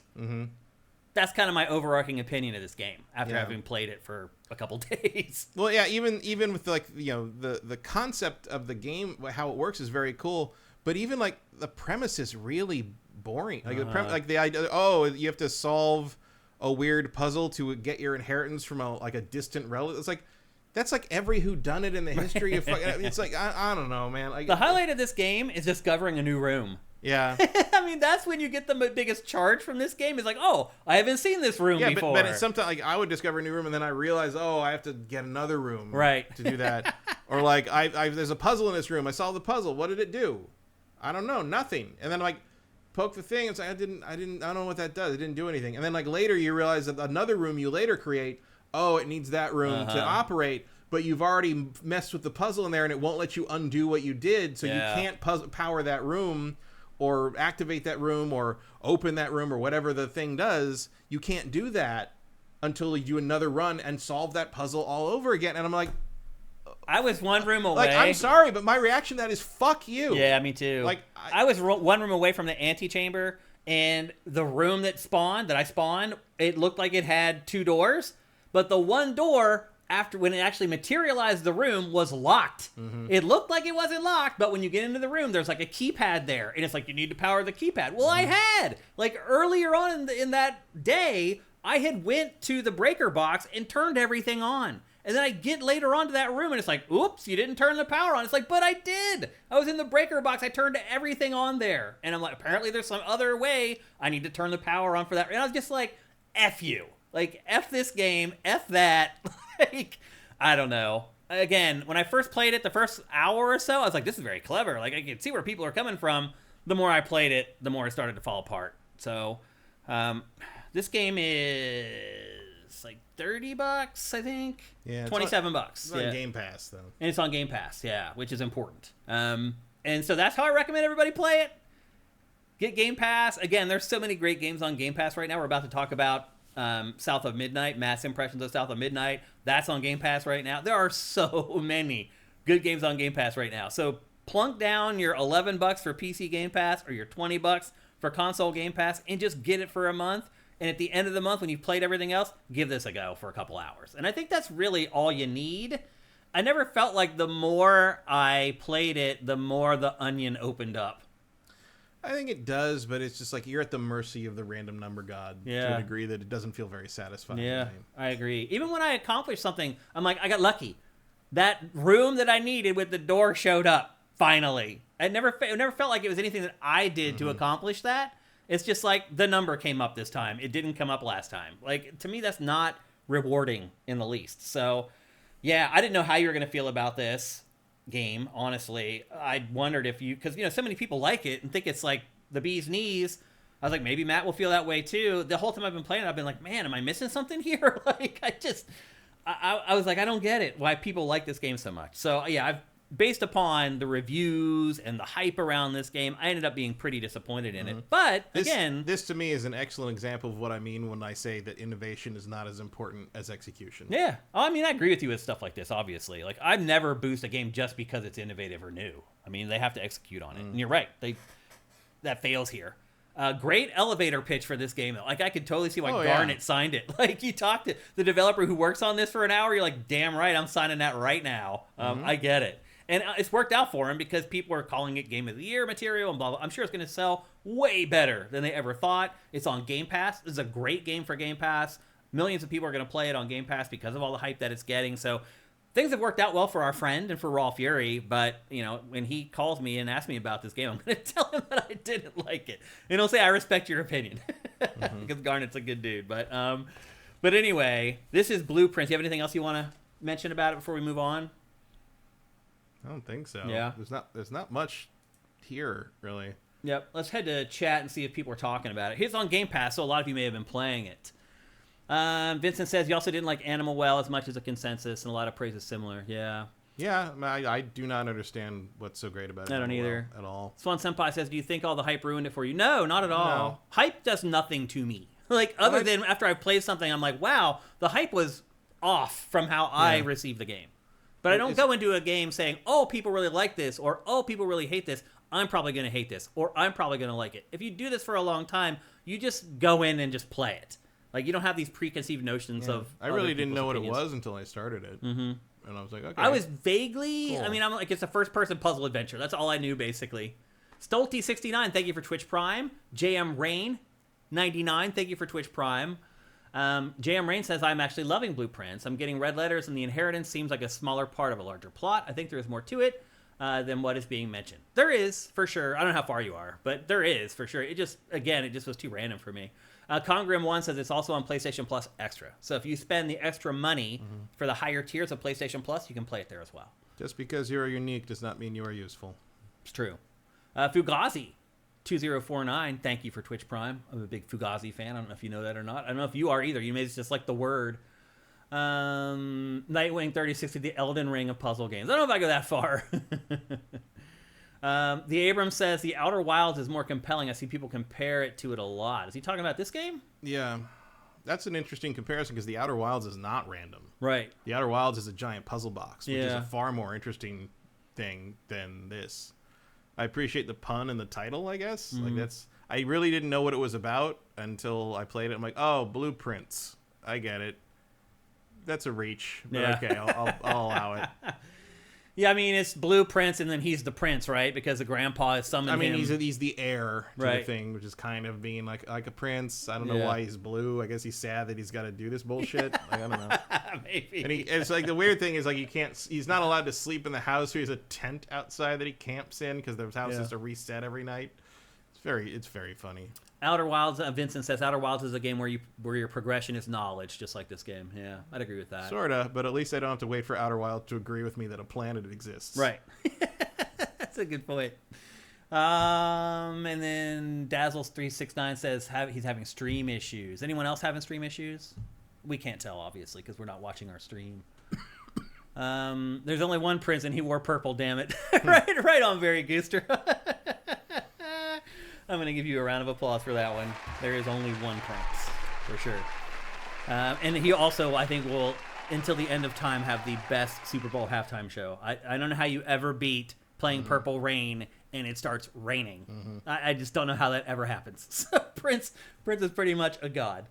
So anyway, there you go. That is Blueprints. It is available for PC, Mac, PS5, Xbox Series. But as Matt and I said, it's on Game Pass. That's probably the best way to play and consume the game because it costs $27 right now on Steam. And you can just spend $20 and get Game Pass for the month and play all the other awesome stuff that's on Game Pass. So it's hard to recommend that you buy this when you, again, provided you have a PC or you have an Xbox where you can play Game Pass, of course. So, but that's what we recommend. Play it on Game Pass. Don't spend the money.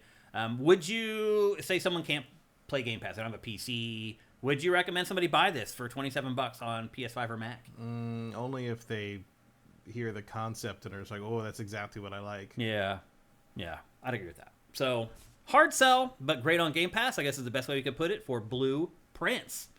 All right. Up next, we're going to talk about a game that I discussed my impressions of last week here on GameFace for episode 428. Matt had not had a chance to play it because it went live like that morning or whatever. But you have had a chance now to play South of Midnight, so we're going to talk about it again. Matt, maybe the best way to start off is if you can think of anything that I said last week that you ultimately ended up not agreeing with as you played it. Not really, although I do wonder, like somebody in the chat asked about Rougarous, right. And you said there wasn't. Were you just not trying not to be spoily? No, I just didn't know what you were talking about, actually. Rougarous is like usually it's a werewolf kind of thing. Is that the thing that's chasing you in the chase sequences? That's my guess. No, it's not. No, there is a boss called Rougarous, and that is a Rougarous. It doesn't turn into a wolf, but it turns into something. And what does it start out as? A guy. Oh, as a person. Yeah. Oh, I know what you're talking about. It's a werewolf. Yeah. But it's literally called Rougarous. It says Rougarous over his life bar, and the chorus is chanting Rougarous the whole time you're fighting it. And I was like, was Shane just didn't want to spoil something, I guess? I don't know. Sometimes I do that, but in this case I did not. Yeah, other than that, like, I don't really disagree. I turned off the stop motion thing after a while because I found it so distracting when it would cut to a cut. I wish there was a way to make everything look like that. I just wanted it all to look that way, like one way, because it was just too inconsistent. The main issue, like the story is really good. The presentation is really good. All that's really cool. I don't really understand what you meant about the bad voice acting at the beginning. I thought that was just fine. the first scene. The first scene with the mom and her in the trailer. No, I thought that was fine. Just people. I mean, it's a mundane argument. I just thought it sounded like she was reading the script. I don't know. But again, the rest of it is incredible. I thought this opening narration was worse. Oh, really? I was like, what is he? That felt like reading off a page to me. Isn't that the catfish that narrates these? Yeah. And I don't His know. voice works pretty freaking good throughout the rest of the game. Yeah, the rest of it is very good. I don't know. It's like maybe they recorded this in order and like maybe nobody was warmed up yet. I don't know. That could be.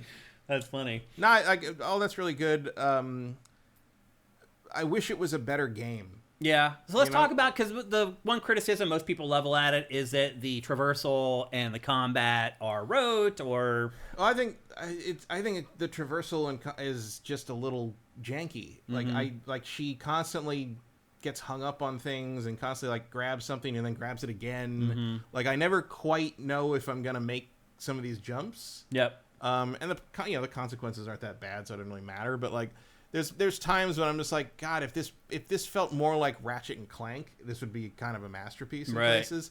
And the combat kind of shows you its whole hand pretty early, and the enemies in particular. I played the first 6 chapters in one sitting when I started this up.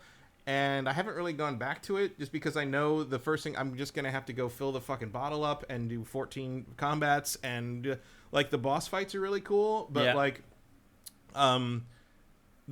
every area is the same. Yeah. It's just go around, find the little things in the air, the beacons in the sky of the fabric being torn, fill the bottle up by beating a bunch of monsters. Yep. Go to the next thing. Go to the tree, unload the bottle. Like I'm really doing the same 4 things over and over again just to see the next cutscene. And after a while, I was just like, you know what? I wish this was just like an animated movie. Really? What do you think they could have done with the combat to make it more interesting over a longer period of time? I don't know. Yeah. I struggled too. Like, I don't have any better ideas for it, really. I just think it's like... It is kind of unique because it does have that whole mechanic where you're like unraveling the enemies and... Sort of, but it's really just a finisher in the end. And like...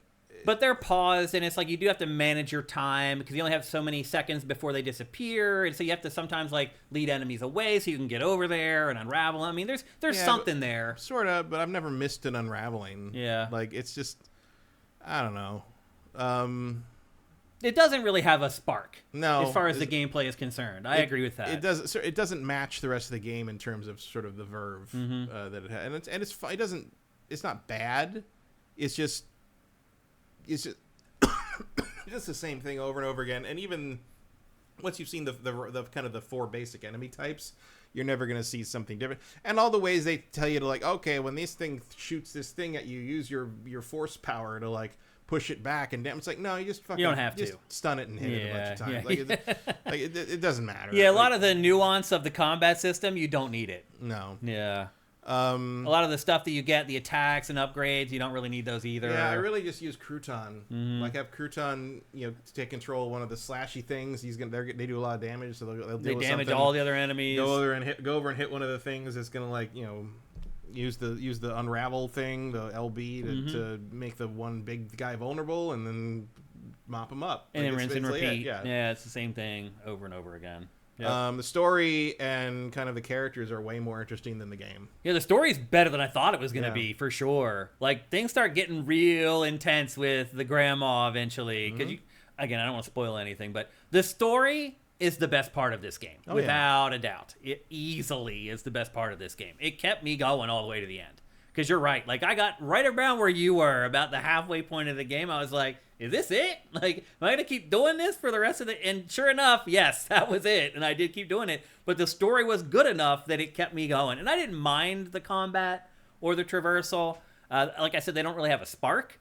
But I didn't think they were poor or even really average. Like, I feel like they did try to do something new with the combat, but it just didn't really spark things off, I guess, is a good way to put it. No, like, I think... it keeps, maybe probably just because of the premise to some degree, but it keeps reminding me of Banishers. Not that it's all that similar to Banishers, but it is sort of like, as ghosts and solving the problems of the dead and kind of like traversing a very folklore ridden area. And I just feel like the combat in Banishers just felt like it really meshed with the theme in a way that this doesn't. It was better, which is weird because it's not, the weaving theme and the idea of unraveling things is definitely in play in the combat in this. It feels very mundane after a while, and it doesn't, whereas like the combat in Banishers, it constantly evolved because they kept giving you new abilities, whereas like you have all your abilities pretty early in this. Combat definitely better in Banishers. But I like the story and the setting and the characters in this better than Banishers. Banishers was a very drab kind of game. I still like, I don't know if I put one above the other really, but I definitely would rather watch this one's story as its standalone narrative. Whereas I think Banisher's story wouldn't really hold up as its own, like, it was walking a well-worn path. But as like combined with the interesting gameplay kind of exploration of that, like it worked. Whereas this is like there's not much there in gameplay. I mean, it does show you that ultimately gameplay is what matters really the most. I mean, because I do love the plot and the characters in this, but without something to do between the cutscenes. That's the thing. It's like it's a long game. It is, like, for what it is, it's it's probably like a 12-hour game. It took me almost 14, and it probably needs to be like 10.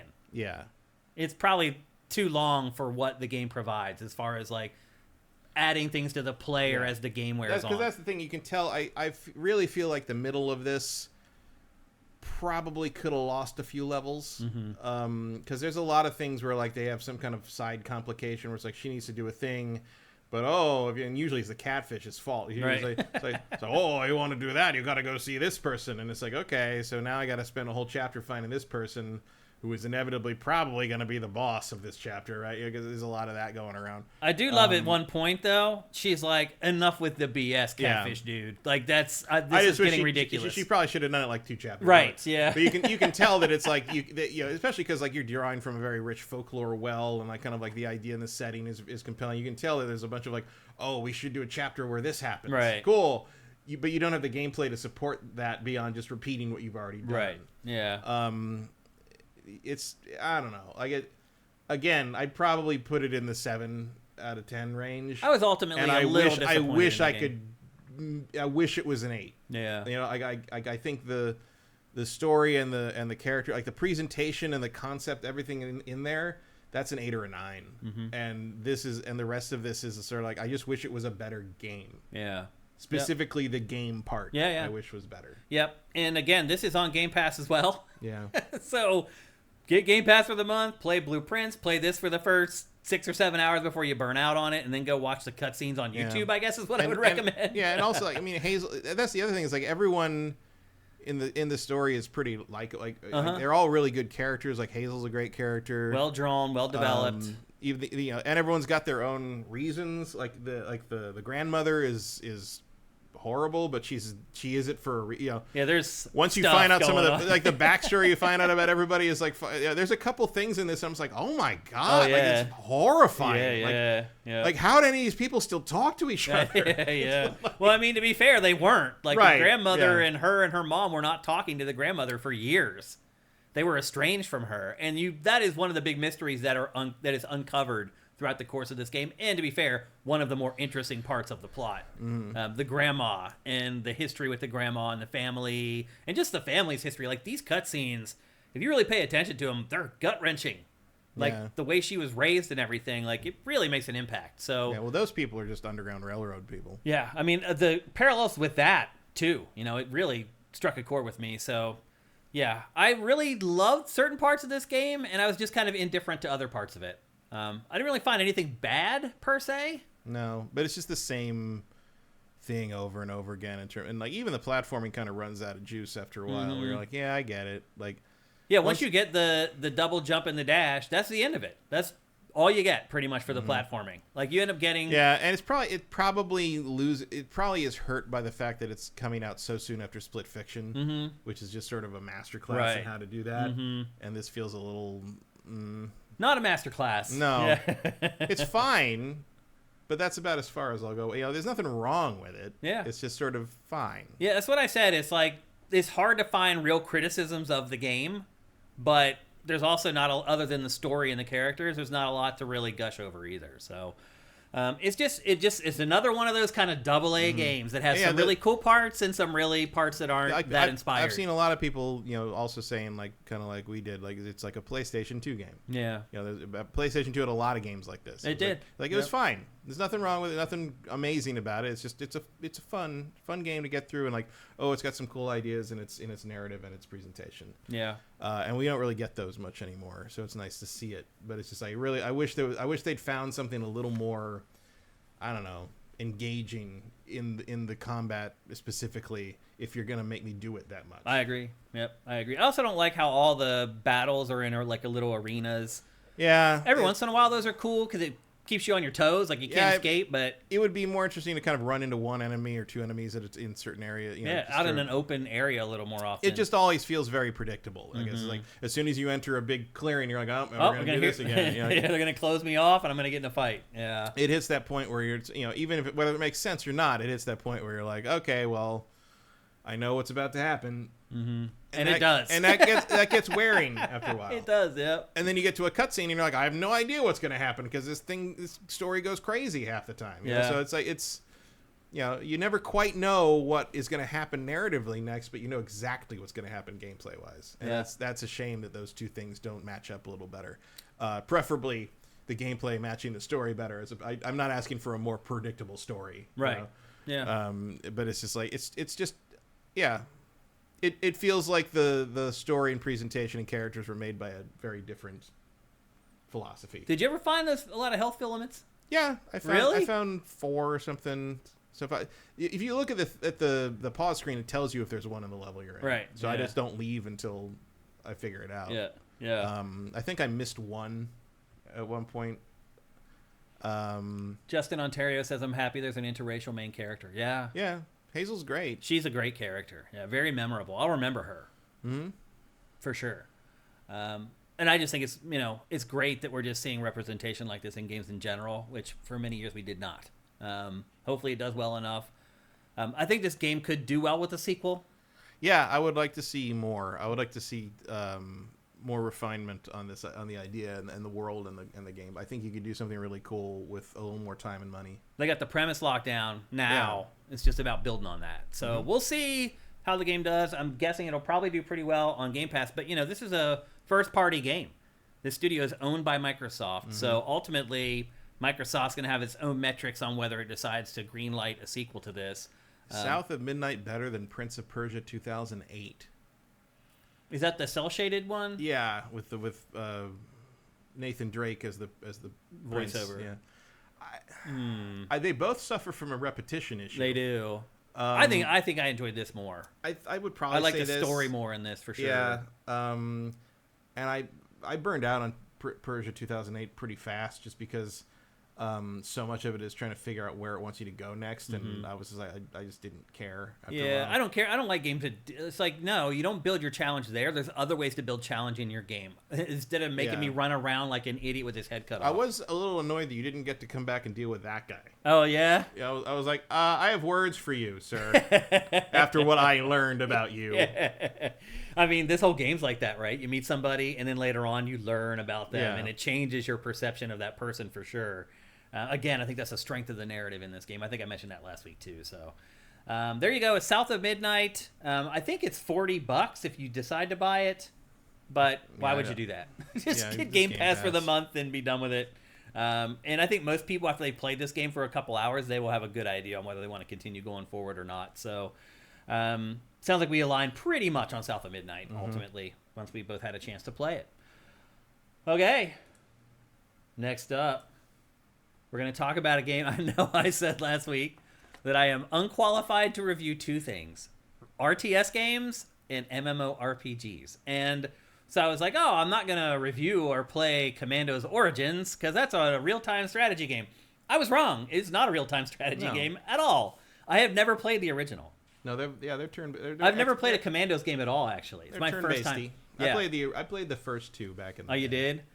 I haven't played one probably since then, though, I don't think. And I'm not going to describe this as a review. I'm just going to say that right now. I'm going to say these are impressions of Commandos Origins. Because, one, I didn't play enough of it. I only played like 3 or 4 hours of it. And two, a lot of those 3 or 4 hours that I spent was trying the same crap over and over again. So I definitely didn't make it all that far into the campaign, but I played a good bit of it. Because this game is, like I said, it's not an RTS. It really is kind of like a more deliberate Call of Duty. So you play as like 5 or 6 different characters, but the main character in the game is a Green Beret named Jack O'Hara. Was he in the other games as well? I think he was. I don't remember. He looks like him. Yeah. So it's actually him and his 5 comrades, so there's 6 of them total.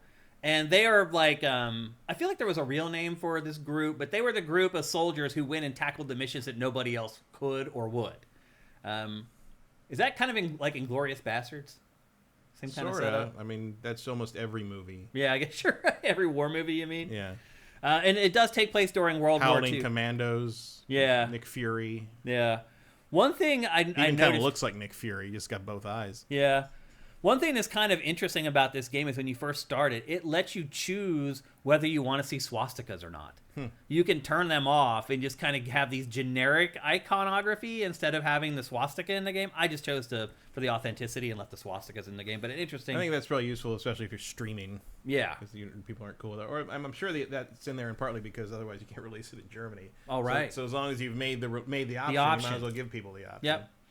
So you are a part of this group of 6 soldiers. It is like Call of Duty. So this mission takes place in this sand-blown area or whatever. You complete this mission. Your next mission, you're in like the Antarctica with like snow and so it's like Call of Duty. You end up jumping all over the globe, going through these different missions. But as you play, you add new people to your party, and each person that you add to your party has completely unique abilities and things that they can do that the other people can't.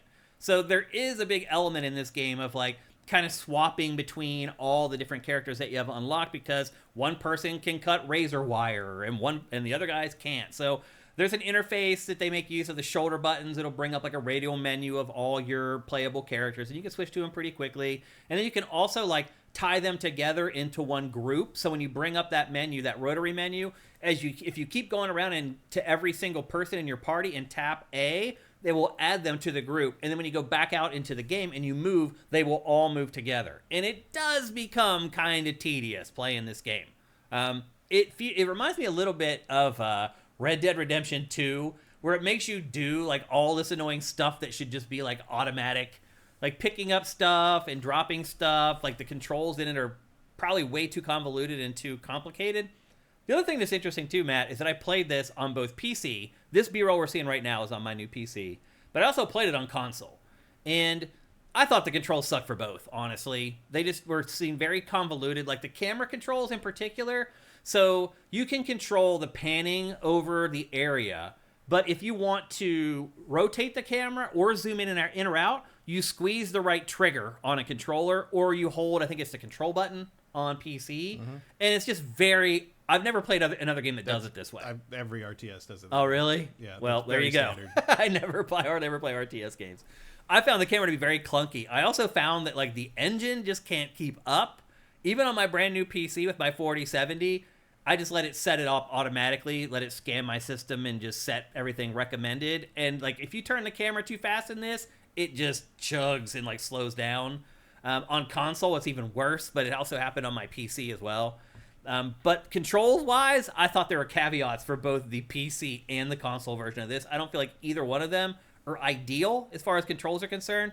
Like, for example, like you just saw there, I ran up and, like, incapacitated that guy. But before you do that, before you click on him, you need to go to this menu. See that menu at the bottom there? The fist is, like, your hand, and then there's the one on the left. Before you go and try to attack somebody, you have to make sure that you've turned on the action that you want. And then, once you go to execute it, you have to, like, tell them to sprint.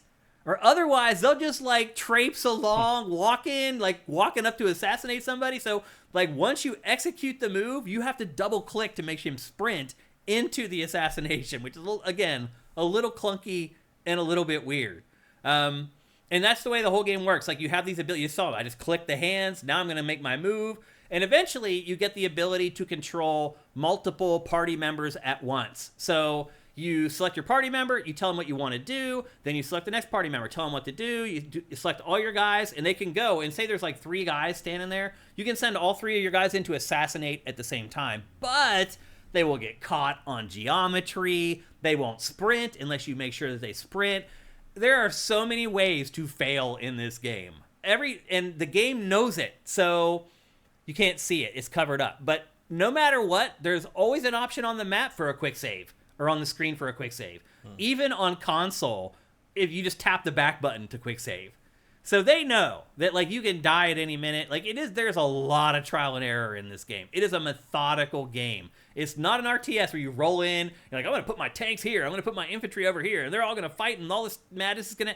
That's not how this works at all. You are controlling individual soldiers as they make their way through these very complicated environments. And generally, the objective usually is to make it to the end. One thing I did find is that every mission in this game has side missions. So this very first mission, you get to the end, you're like, thank God, I finally made it all the way through. And they're like, oh, wait a minute.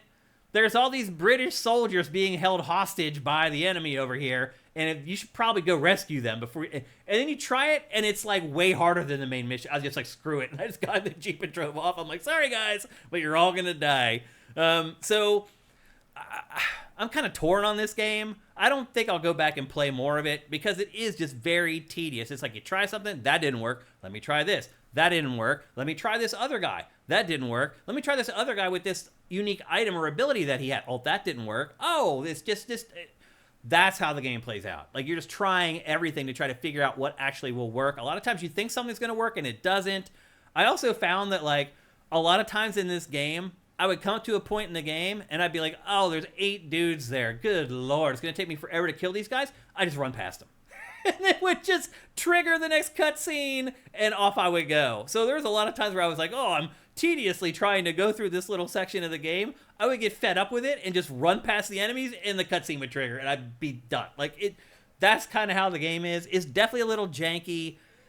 You're seeing the B-roll, obviously. It looks pretty good, but there are definitely issues. Like, the cutscenes are really rough, and, I mean, they're probably the part of the game that they did not upgrade, but they probably needed the most upgrades, because the cutscenes, like, all the objects are very low poly and stuff like that, and they didn't upgrade that stuff, but then the in-engine stuff looks better than the cutscenes. Because it's just, I guess, how they decided what they were going to upgrade or what they wouldn't from the original. I don't know. So, Commandos Origins, this is also on Game Pass, by the way. I feel like this game could last you like the rest of your life if you let it, because it really is just very slow going. Like, it's all about vision cones and enemy AI. They also discovered that the enemies are really stupid. Like, you can walk up right beside them and assassinate them. As long as one of your pixels doesn't get into the green cone, they just won't see you. Like, eventually you get stuff like bear traps that you can, like, reuse over and over again. But, like, you'll put a bear trap in, like, a walkway where it appears there's no way somebody could walk through that walkway without triggering the bear trap, and then they will. So you count on it. You're like, okay, I'm going to put the bear trap on this walkway, and I'm going to get the enemies to come after me from the other walkway. So you put the bear trap down, you go the other direction, you tease the enemies to get them to come at you so you can fight them, and the next thing you know, an enemy runs around the bear trap. I don't know how, but will run around the bear trap and come up and attack you and kill you. So it's a precise game that doesn't give the player enough precision. Like, when you try to drop the bear trap, there's no icon on the ground showing you where the bear trap is going to go. You drop it, and then it's just random. Whether it's, like, off to the side of the path, whether it's right in the middle of the path. So it's a game that demands precision, but doesn't give you the tools to do it, I guess is the best way I could put it. And after a while, that became frustrating for me, and I eventually stopped playing. So this game was not what I expected. It's definitely something that I enjoyed more than an RTS, and if this was an RTS, I wouldn't be talking about it here on GameFace. I don't know how qualified I am to talk about this either, Matt, to be perfectly honest with you. I haven't played a lot of games like this, but it is interesting and unique that there aren't a lot of games like this that I've played games for this long, and I've never played a game like this. I mean, Commandos was this there was sort of a permutation of the, like, Silent Storm, and some of those were a little bit, those were more combat focused. They weren't really this kind of thing. The most recent thing I played like this was probably Shadow Tactics, which was on a big deal on Steam for a while. It was a samurai themed one. Okay. which I actually found a little more interesting than a World War II one, probably because I'd already played Commandos 1 and 2 back in the day. Right. They're kind of their time, I think. They're sort of like they were depicting kind of a squad-based, like, scaled, like, you know, like mission sort of thing that you couldn't really do in real time then. Like not on like a action based thing. So it was sort of like a way to do that without like breaking the tech of the time. Now it's a throwback, so it's kind of like, well, if you don't already have sort of an affinity for what these games are doing, I don't know how interesting it's going to be, because they're really puzzles. They are, yeah. It's not about action. It's not about twitch or timing or reaction time. It's a thinking game. You're like, okay, these are the tools that the game's giving me. How can I use these to get from point A to point B, or to take out this sergeant that I need to take out, or whatever, the general. It's a little bit like, I don't... There aren't a lot of analogs. No, there really aren't. There's a little bit of Diablo. There's a little bit of turn-based strategy. There's a little bit of what was it? Company of Heroes. You also got to you got to learn to you're not supposed to kill everybody. Really, like if you can get past them, that's good enough. Yeah, like I said, I just started running past people after a while, because I'm like, I could spend the next hour trying to kill these 6 dudes. I mean, that's really how long it can take to kill 6 guys. Because they find you, it's just mission over. So it's like one little mistake, you step one pixel in the wrong direction, you fall in their cones. Like, it's so much that they give you this mechanic where you can put a flag out on the game world, and they will tell you which enemies will see you if you are at that location. And that's an important mechanic, putting the flags out and seeing where the vision cones will overlap, where there is no vision cone at all. It is all just very meticulous planning, and then ultimately executing. The worst part, Matt, is if you plan everything out and then you go to execute it and you realize that you forgot to click sprint, and they're just walking into their doom. And you're like, I just spent 12 minutes setting this whole thing up and it's all ruined. That's kind of this game. But every once in a while you do it and everything works out exactly how you want. You're like, damn, that feels good. So it's just one of those games with risk reward. But no matter what, it takes a big time commitment. I couldn't believe it. Like when I started looking through the B-roll, I recorded at first like an hour and a half of B-roll. It was all the first mission. And I was like, dang. So then I went out to the living room, started playing it more on the console on the TV, came back and was much better at the game and was able to get through the missions a little more quickly, but not really. Like, it's just one of those kind of games, honestly. So yeah, it was playing Shadow Tactics was interesting because I remember thinking, oh my God, this took so long. I'm like, and I remember playing Commandos much longer. I'm like, I just had more patience when I was younger for some reason, which is not what you usually think about with young people. But yeah. I would sit there and play some of these. But we played the crazy games like as kids. The kids today would never be able to play NES games. I mean, they do. Do they? Yeah. Really? Yeah. I know kids who do. Yeah, I don't. All my nieces and nephews, they don't care about retro gaming at all. They're like, I just play Fortnite pretty much. They don't care about gaming at all. That's the funny part. They consider themselves gamers, but they play one game. Yeah, you see that you see that in the fighting game community too. There's people that a lot of the people that play fighting games constantly, like, they don't know anything about video games beyond the three fighting games game they play. Not even other fighting games. They just know the one. The 3 games. I mean, play. to be good enough at it, that's what you kind of have to do. Yeah, if you want to be in that world. Yeah, for sure. So look, I played this game on a whim. I think it was only like 15 gigs or something. It took like 5 minutes to download. I saw it on Game Pass, and I was like, why not give it a try? I will say this: I definitely enjoyed it a lot more than I thought I was going to enjoy it, but based upon my conversation over the last 20 minutes, I think you know what you're getting into. Again, this is on Game Pass. It's also available for both PS4 and PS5, both Xboxes and PC, and you can buy it, and it is $50. Like I said earlier, if you really get into this is a game you could play for a really, really long time.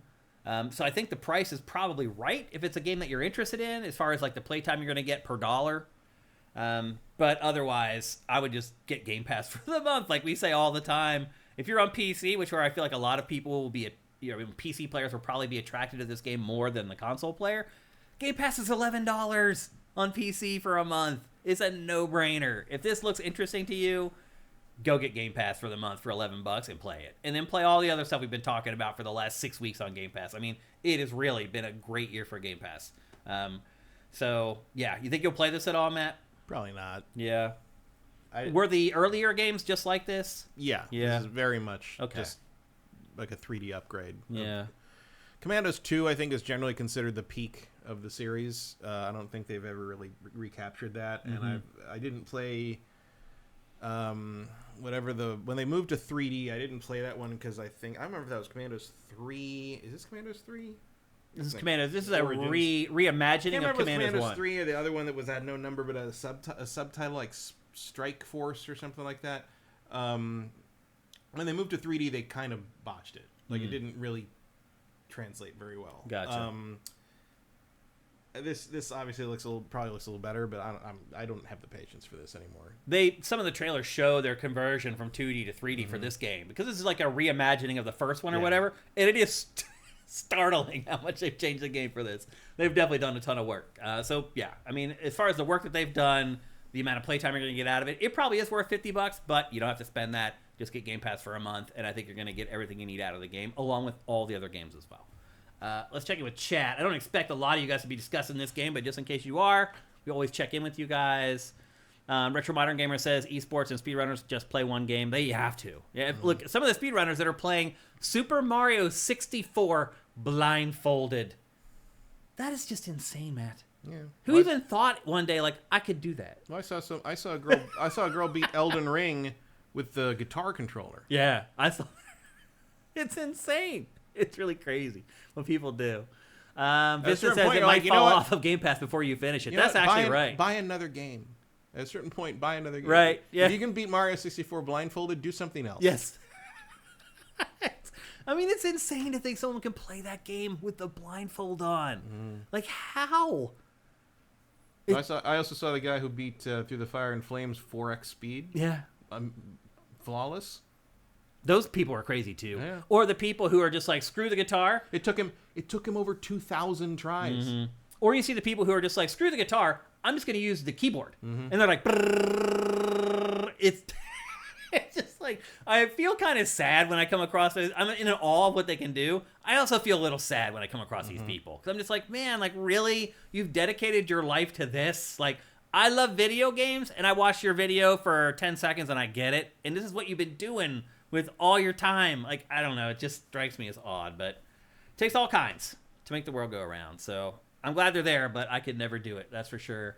Erebus says, I love Commandos back in the day, and this one is a total nostalgia hit. I think it's really good. I've been enjoying it too, but I don't think it's for everybody. That's for sure. You definitely need to have patience with a lot of things in this game. I watched David Jaffe beat Elden Ring yesterday. I'm surprised that he was able to beat Elden Ring, actually. Vortex Complex says, I don't think it's sad at all. I think it's like being an athlete. It's fun to be competitive. Yeah, you're right. I mean, a lot of them do compete, for sure. I'm talking specifically about the dudes in Japan that are playing like the rhythm games on the PC that are just basically typing as fast as they can. It's a little different when you're then playing like a guitar controller. At least it feels different to me anyway. Very Gooster says, now try beating Elden Ring with the Donkey Konga bongos. Yeah. Don't give anybody any idea. Yeah. People do that already. They play lots of stuff with the bongos. Anything else in here? It's like RTS meets Metal Gear Solid, but isometric. That's a good way to describe it. Yeah, I think that's fair. Mitchell Ness says, did you try the co-op at all? I did not. And in fact, I was intrigued by that. I wanted to, and it totally slipped my mind. I don't understand how that would work.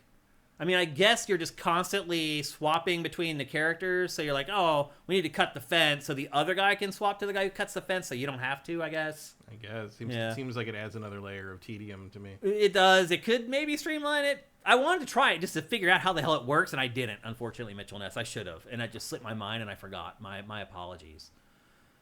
Cinetike says, I remember OG Commandos being difficult for me back in the day. Yeah, it's not even like that it's difficult. It's like, it's not like you fail and you're like, oh gosh, like my hands weren't good enough. I forgot. It's just like, oh, my foot went into the vision cone by 1 pixel and I failed the mission. Like, that's kind of how you fail. Or you forget to do something. Like I said, sometimes I would forget to like sprint once I set my guys in motion, and they just start all like walking all slow to assassinate somebody. Stuff like that. Like, it's just, you have to tell them to do everything in the game. There's really nothing automated, and after a while, it can get a little annoying. I guess that's how I'd put it. Yeah, wait till Shane sees the Microsoft Excel World Championship. Right, yeah. Squishy Muffin says, dudes in Japan aren't getting busy making babies. The population dropped by nearly 900,000 last year. That's a problem in Japan. Mm-hmm. People are so isolated there that like they've just given up on relationships. You see the stat about the gacha stuff today? Almost 19% of the population of Japan in their 20s has spent enough on gacha games to have trouble making bills and paying like basic necessities. And it's equal in by gender. Like women and men are about equal in ratio. I mean, I'll say this: if you spend a lot of time in Japan, you do realize very quickly that the women there play games in some cases more hardcore than the men. Mm-hmm. So we would have a fixer every time we went to Japan. It's just this guy that would pick us up in his van, and we'd load up all our gear, and he'd drive us to Tokyo Game Show, and he'd walk around and translate for us at Tokyo Game Show. Show's over, he'd drive us back to the hotel, we unload the gear, blah blah blah. He wasn't a gamer hardly at all. His wife was insane. Mm-hmm. Like, to the point where, like, on Saturday, he's like, can she come to Tokyo Game Show with us? And we're like, we don't care. We have this huge van. There's, like, 5 empty seats. Yeah, have her come along. And she would come with us, and she would go in and play games all day while we worked at Tokyo Game Show. Like, that happens a lot. Like, I used to have the first couple times I went to Japan, we had this guy named Yukiyoshi Ike Sato, who was basically our fixer at GameSpot, but was just our friend. But when we go there, like, we'd crash at his apartment for the first day, and he would just kind of show us around, and, like, his wife was like that, too. He had gotten to the point where he didn't care about games anymore, but he married his wife because she liked games. And then as their marriage went on, he drifted away from him, and she became more hardcore. It is different in Japan, for sure. I've never heard a story like that in America, sadly. I have. Really? Yeah. I mean, the treadmill, you know, the microtransaction treadmill can get anybody. Yeah. Oh, you're right. I mean, it's just addiction, basically. Yeah. I mean, addictive personalities should stay away from gacha games. That's all I got to say. And sports gambling. I have a friend who is having problems with sports gambling right now, like big problems. And he has an addictive personality, always has. And I told him you should never get into gambling, and he did. Yeah, and the sports betting apps is probably the next big like social ill to tackle when we finally stop doing whatever it is. What is it right now? Yeah. Yep. California does not have sports gambling. It blows all my friends' minds. They're like, I live in Pennsylvania. I can bet on anything I want at any time I want. And you live in California. This is supposed to be the progressive state where everything happens first. And I'm like, no, the good stuff happens first. Mm-hmm. The bad stuff we pass on. And that's what's happened with sports gambling. Mm-hmm. They have not presented a bill yet for sports gambling in California that I would agree with. Mm-hmm. So it hasn't passed. So anyway, something to keep in mind. Addictive personalities, I think will like this game, Commandos. Because it is kind of like that one more try. I see what I made. Where's the mistake I made? I'm going to try it again. And I can see people getting addicted to this game for sure. Certain personality types. Anyway, there you go. That's Commandos Origins. Again, available for PC, both PlayStations, both Xboxes. You can buy it for $50, or you can play it on Game Pass for $11 on PC, or $20 a month on console. And that's how we recommend that you give it a go. All right. Our last main topic for GameFace, episode 429. We're going to talk about the first episode of Season 2 of The Last of Us on HBO. And I just want to give you a warning. We cannot run B-roll from the show here on GameFace because it would throw up content flags. Someday, these companies will figure out that you should not protect these trailers and that we're just trying to promote your thing so more people buy it or watch it. But for whatever reason, Netflix, HBO, all these streaming companies, they copyright protect everything. I don't understand why. It's bizarre. But anyway, we can't show you the show or any clips from the show. So instead, we're going to show you footage from The Last of Us Part 2 video game because that's what this show is about, is The Last of Us Part 2 and portraying what happens in The Last of Us Part 2. Although, Matt, the first thing I would say is that they take a lot of liberties. Yeah. Already, they have taken a lot of liberties with the very first episode. And I should say, the first episode, I don't know that it has any spoiler-worthy stuff in it. So I want to be careful here. I don't want to ruin the episode for anyone. But there's really nothing that happens in the episode that's like, oh my gosh, I can't believe you told me that. Like, if you've played the game already, then no. Although it does stray in a couple cases. But like that, this is the right scene to show. It is in terms of what's being strayed. Yeah. So. Yep. So Dina, how do you like Dina in the show? It's good. Think it's good casting? Everybody's good casting. Yeah. I do have an issue with one of the cast members, but we'll talk about that in a minute. I thought Dina was pretty good. It's a little... One thing I noticed, though, is, like, it's a little weird for Ellie to kind of get caught up in, like, the teenage mindset. Like, I felt like at the beginning of this, when she and Dina are starting to kind of make a connection with each other, she acted like a 13-year-old girl. And I don't know if that's something I would expect from someone who's been... She's 19 now. Mm-hmm. And after she's been through so much, it struck me a little odd. I don't think so. No? Like, it didn't hit you that way? None of that stuff really changes what it's like to go through, like, the, oh, does she like me? Do I like her thing? Like, those are two different things. It is, you know, the biggest result of that, of kind of the PTSD that Ellie would have from that, would be an inability to open up or see herself as worthy of that kind of attention or affection. And that indeed is how she reacts in both the game and the show. Yeah, because the dance scene, she's, like, blown away at what's happening. Yeah, well, because the other thing, it's like, and I don't know if either the show or the game really get this across effectively. Dina's the popular girl. Right. She's like, everybody the most popular girl in town. She's the most popular girl in town. She's the prettiest girl in town, et cetera, et cetera. Like, I don't know if that fully comes across beyond when a couple times the characters basically say that. Yeah, because she did say, like, she's the bee's knees and... Yeah. Like, Ellie makes that a little more clear in the show than in the game. The game. For sure, yeah. Well, I feel like in the show, she looks more like the person that would be really popular in it. And she's more attractive in the show than she is in the game, is what I'm getting at. Somewhat. I mean, she's an actress as opposed to a character more. The whole show kind of has that thing going on. Yeah. Where everybody's a little bit out of Hollywood Central casting looks, except for Bella Ramsey. Yeah. She's very odd casting. I mean, she ends up nailing it, but... Yeah, her performance is fantastic, but it's like, I get it if you want to, like, cast someone who doesn't look like, you know, conventional Hollywood casting. Yeah. Because Bella Ramsey is an unusual-looking person. She really is. She almost looks like she has, like, I hate to say it, but, like, Down syndrome or something. She doesn't. But I know she doesn't. She just has a round face. So that kind of look. And she kind of has a look where she's, like, she kind of looks like she's either 8 or 16, right. depending on what the angle is of the show. But my thing on that is kind of like, I didn't really think about that much in the first season. I think about it more in this because Ellie's the main character, so you're getting a lot more close-ups and a lot more focus on her. And really, like, I respect the idea of casting, like, actors who don't look like they're, like, conventionally attractive, especially for this, you know, it's a apocalypse. Right, yeah. Like, why would anybody? It could be anybody. But like, they did cast everyone else conventionally. Like, even the bigot guy at the dance is like kind of a 7 out of 10 for his age group. Really and you're just like, is, why didn't you kind of like put more normal people in this series? You know, I mean, obviously Pedro is great because he looks just like Joel, right? And all, But it's like, even for like the therapist, it's like, okay, like Catherine O'Hara, like it's not. It's like, is everybody like super good looking in this town? Like, it's a little odd. It just so happened that all the best looking people were also the best survivors. They're all the best survivors, and the best looking people are all the survivors who are friends with our survivors. Right, so, yeah. Like Jesse is, you know, very very good looking. And it's just a little weird. Like, and I didn't feel like the first season did that. I felt like, you know, like, I don't, again, no disrespect to Nick Offerman, but he looks like Bill. Yeah. He looks like a normal person. Right, yeah. He doesn't, you know, you're not like, look at those 2 hot gay dudes in that third episode. Like, no one was saying that. Right. They were normal people having that. And I feel like they dipped a little too far into the, like, everybody's good looking in Denver kind of thing. Like, it was a little distracting. Not, again, it's like, it wasn't Bella Ramsey it's distracting. It's distracting that all the new people look like they're right out of Central Casting. Yeah. Dina definitely...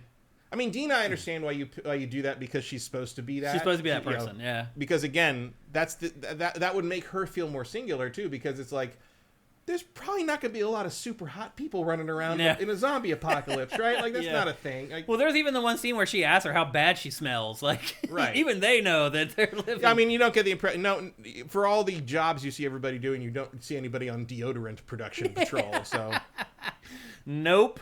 So the show actually opens with Abby and her crew of people, and obviously Abby is getting over the death of her father. Yeah, I thought it was very interesting that they just lay that right out there. Yeah, I think they had to. Probably, if I remember right, and I haven't played the game since it came out. I keep thinking maybe I should go back to it again because it's out on PC now, and apparently it doesn't suck. Yeah, the port. Yeah. If I remember right, you don't actually know why Abby and that crew are looking for Joel until they find him. It takes a while, yeah. And they realize who he is, and all of a sudden everything goes down. Down. And this, it does seem different. It's like it's their sojourn to find Joel, which I think was a part of the game, but you didn't really know about it. In this, it's very clear and overt. Yeah. I mean, that is why they're there in the game, but you don't know that's what they're doing until later. Right. And here they lay it all out. Like there's a couple of things, and then finally, like one of them's like, we're looking for this guy. And you don't know why they're looking for that guy. You know, early on it could be as like, well, we're looking for Joel because we've heard he's really good at what he does, and we need someone to smuggle something. Right. But and then it turns out no. Nope. But like the very first scene in this season is like, this is who Abby is. This is what they want. This is what this group is doing. And they're like, oh, we should go to Seattle and plan for a while. So that's what they do. And it's like 5 years later. Yeah. It seems a little extreme and I get it. I mean, it's her dad and he was murdered or whatnot. But like to travel like all the way across the United States fighting through this zombie outbreak to avenge your dad, it seems extreme even just for Abby to do that. And let alone for her to corral like 5 of her friends to also go along and do that. I mean, they lost everything too. They were all. I mean, they talk about how the Fireflies are gone and they may not be able to find more of them or whatever. Well, that was their whole world. Was that I get it. To me, I don't think my first response would be like, well, let's go on a cross-country sojourn to avenge my friend's Well, it dad. wasn't. They did that 5 years later. Yeah. Well, I think that took them 5 years to find him. I think they were traveling the whole time. No. No? No, they were from the Seattle location. I mean, they got to Wyoming. I mean, on foot, that probably takes 2 years on its own. That would take a couple. But you have to investigate. You have to figure out where he is and blah blah. Well, they knew more or less where he was because they knew it was a guy, and he was. You know, they had a description of him, and there's only one notable settlement in the area. So you go to that location, even if he's not there. You're like, have you heard of him? If he's a smuggler, he's obviously taking things to some kind of civilized location. So he's probably at Jackson. But you just don't see that scene from the beginning of this episode where they're all like, our whole world just got destroyed, and I know about there's people up in Seattle. So like, because when you go back to her in Seattle after the sojourn, everybody she has a role there. She's been there for years. Right. Like, they've all been there for years, and they went out. Like, that was what they were training to do, was to go find Joel. Yeah, it didn't strike me that way playing the game because again, the way they organize it's differently. In this, it just set up a bit of a flag for me. I was like, I didn't. I mean, it's literally the same series of events, so it didn't bother me. My thing with this is it does set up from the outset that one of my big issues with this season are going to be structural changes, because I think the structure of the game is almost flawless. Mm-hmm. I agree with that. And I understand you have to make some changes for a TV show because this is a different thing. Mm-hmm. I think blowing the Abby motivation that in the very opening scene is a mistake. It takes away a huge and it screams, we don't want you to hate this character. Yeah, I agree. Because one of the reasons people hate Abby is because you don't know who this is, you don't know who these people are, and then suddenly they are who they are, and what happens, and you're like, oh, fuck these people. Right. Because you don't understand what happened to them. Yeah. And the second half of the game is about forcing you to empathize with Abby and that group. And I think that works really, really well. But it sounds like that's not going to happen until next season. Right. So I don't know how else you handle that. But I don't know if this is. I mean, I want to trust Craig Mazin on this because he's obviously a very good showrunner and knows exactly what he's doing most of the time. I don't know. I was like, oh, I don't know how I feel about this. Yeah, I'll be honest with you. I hate the casting for Abby. She weighs like 105 pounds. Well, it's how could I ever be afraid? I could literally pick her up and throw her across the room. Because the Abby in this, they're taking a very different tactic on. I understand. But like, she's the villain. She's supposed to be intimidating and scary. She doesn't scare me at all. Abby is not the villain. Like, I don't understand how we're supposed to believe that like she could hang with Ellie. like in a fight or whatever. Well, she's about a foot taller than Ellie. Is she? Yeah. She looks smaller than Ellie to me. We haven't seen it. The actress is much bigger than Oh, I didn't Ellie, realize right? that. Yeah. She just looked so She was up for skinny Ellie, and by the way. wayfish. I was just like... She was up for Ellie originally. really? She was one of the people they were looking at for Ellie in the first season. I could see that. Yeah, 100%. Yeah. But I just am not intimidated by her. She literally standing next to the dudes, she's a joke. She doesn't... that's the thing. She doesn't need to be intimidating. The thing is, you don't need to actually know Abby is as intimidating and muscular as she is until after the scenes with Joe, because they're all in big winter clothing. You don't see her until you see her in Seattle. You're like, oh, she's ripped. Like she's like, you don't see that until then. Well, you can tell she's they're all in shape. I mean, everyone in this world would have to be. But she's not in the show. She's just this skinny little wayfish girl. Like, I don't know.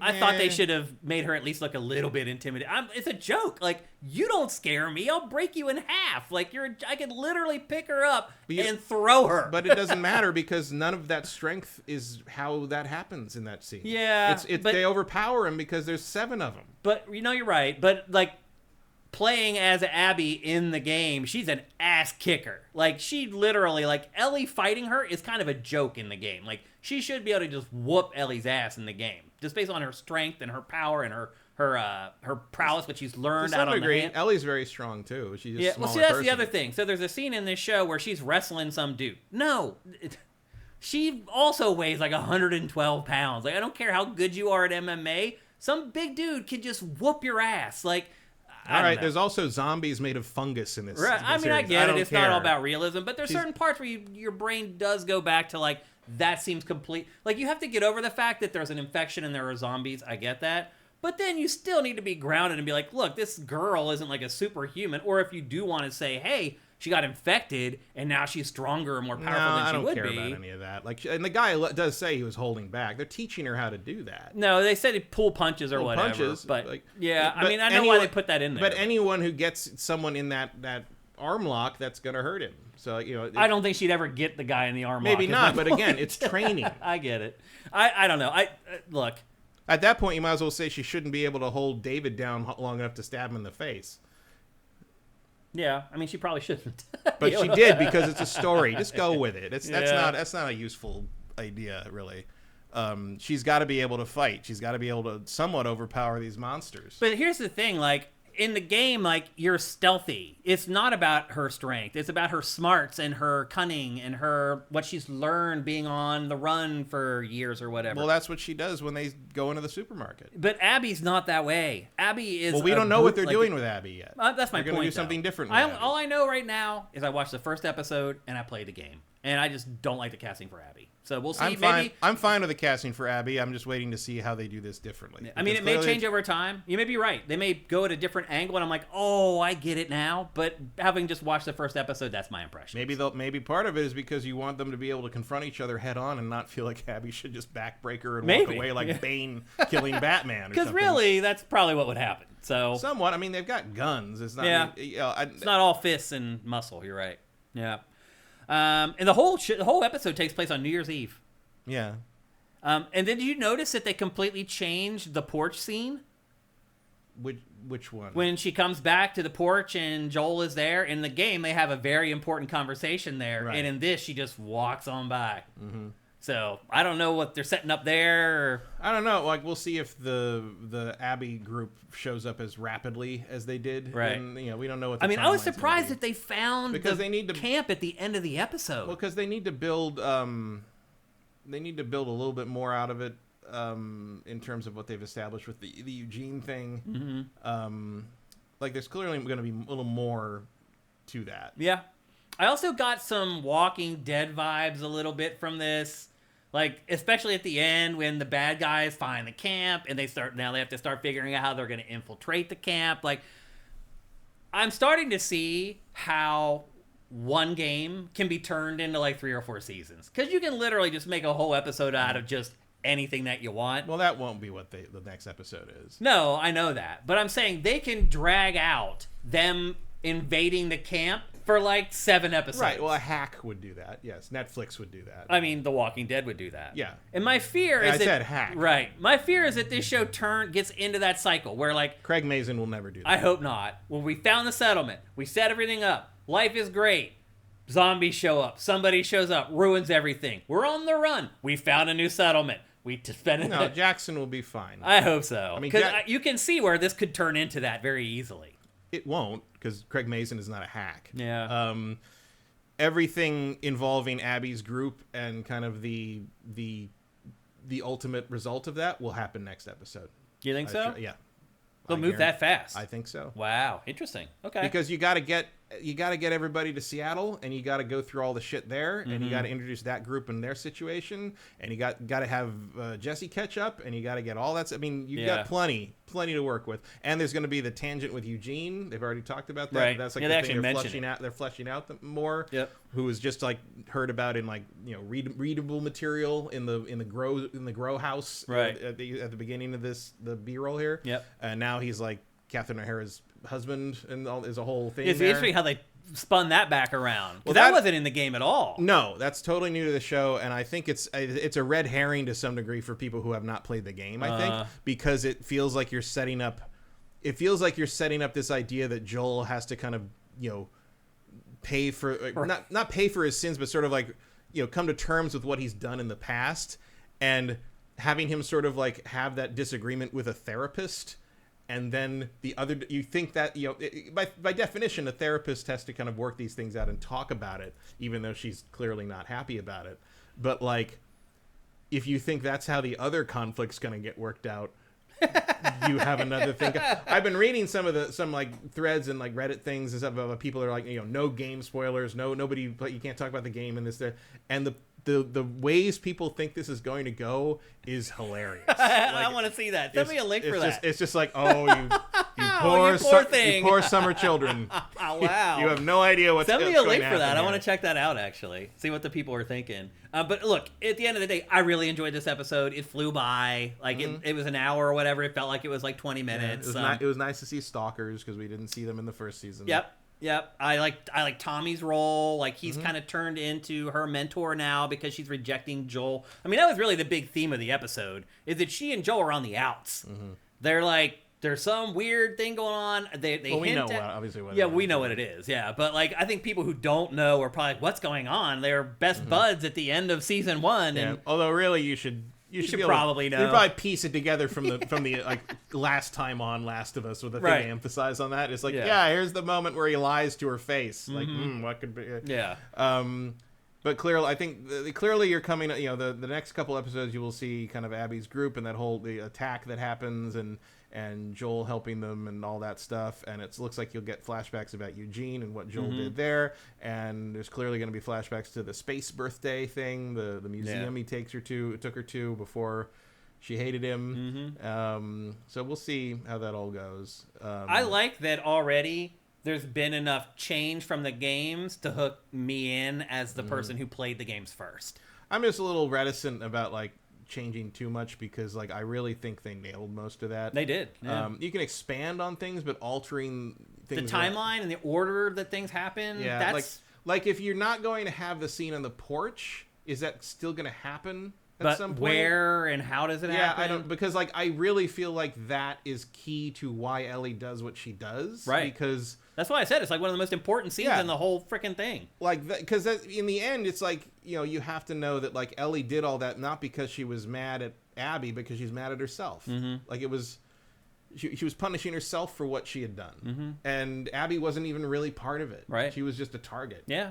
And it's amazing, A, how many people don't understand that, and B, like it's a subtle, there's a reason that porch scene is one of the last things in the game. Yeah. Because all of a sudden you realize, that's why she was so angry. Yeah. Not because of she's angry for a lot of other valid reasons. Yeah. But that is the key. Again, like you said, why would you cross, hundreds of miles of zombie infested territory? Like that's why. Yeah. Because you can't live with yourself. Yeah, yeah. And it's like Ellie's motivation on that is a little more believable than Abby. I mean, again, I don't know. I wouldn't do that for my dad. No. But like, I love my dad to death, man. But like, at a certain point, like it feels like your survival instinct kicks in and gets the better of your rage. That's kind of the thing is like she just doesn't have one of those, right? And, it's like a certain, and the others are kind of going along with it.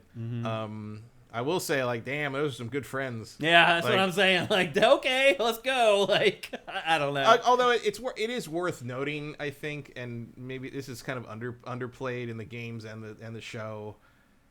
By the time we get to this part of 20 years later, by the time we get to this part, the zombie apocalypse is pretty much handled. They pretty much tamed right? it. Like, unless you go poking your nose into abandoned buildings, I mean, you're probably not going to run into a lot of these things. Yeah, even here, like, their settlement is, like, nicer than most towns in America right now. Like, they have electricity. Their biggest problem is that too many people want to live there. Right, yeah. Like, and they don't have enough houses for them. Yeah, so it's... I did think that I know he's had his past, but there's a point at which, like, when he's like, we got to take care of ourselves before, that's basic first aid. You got to save yourself before you save somebody else. It's just like when the mask comes out in the plane. Right. And she's like, you are a refugee too, Joel. Yeah. And it's like, yeah, now he's fucking foreman in your construction. Yeah, and he's built like 8 houses in your house. You built your house probably. Like, what do you want him? I mean, you want to put him on cots somewhere? Like, you either have the room or you don't. Yeah. Like maybe set up tents somewhere. I mean, what are you he's not wrong. Nah. Just because he's an old man with his reading glasses. It's funny how they aged him. Yeah. And he's doing the whole... He's got the gray streaks from the temples. Yeah. He's like, well, I got to turn the dial. You tell her about the dial? Like, yeah. It's nice to see, because you don't actually get a lot of things in the games where they act like brothers. Right. Tommy. And it's nice to see that. Yeah. I think it's good to see camaraderie in that setting at all. Yeah.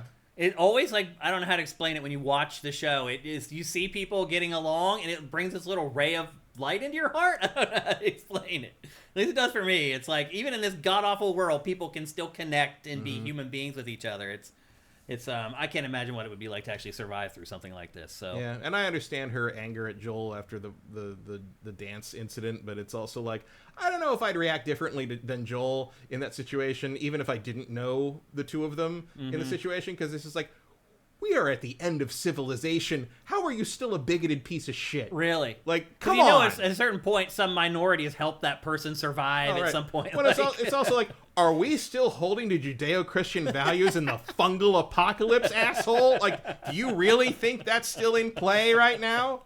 Come on. Yep. Yeah. So anyway, first episode... B+, I'd give it. Yeah, about that. Yeah, it's good. Not amazing, not one of the best, but... It's going to be hard. For me, it's hard to judge a series like this individually episodes. Yeah. Yeah. Obviously, the third episode, the Bill episode is a standout because it's kind of its own story. Yeah.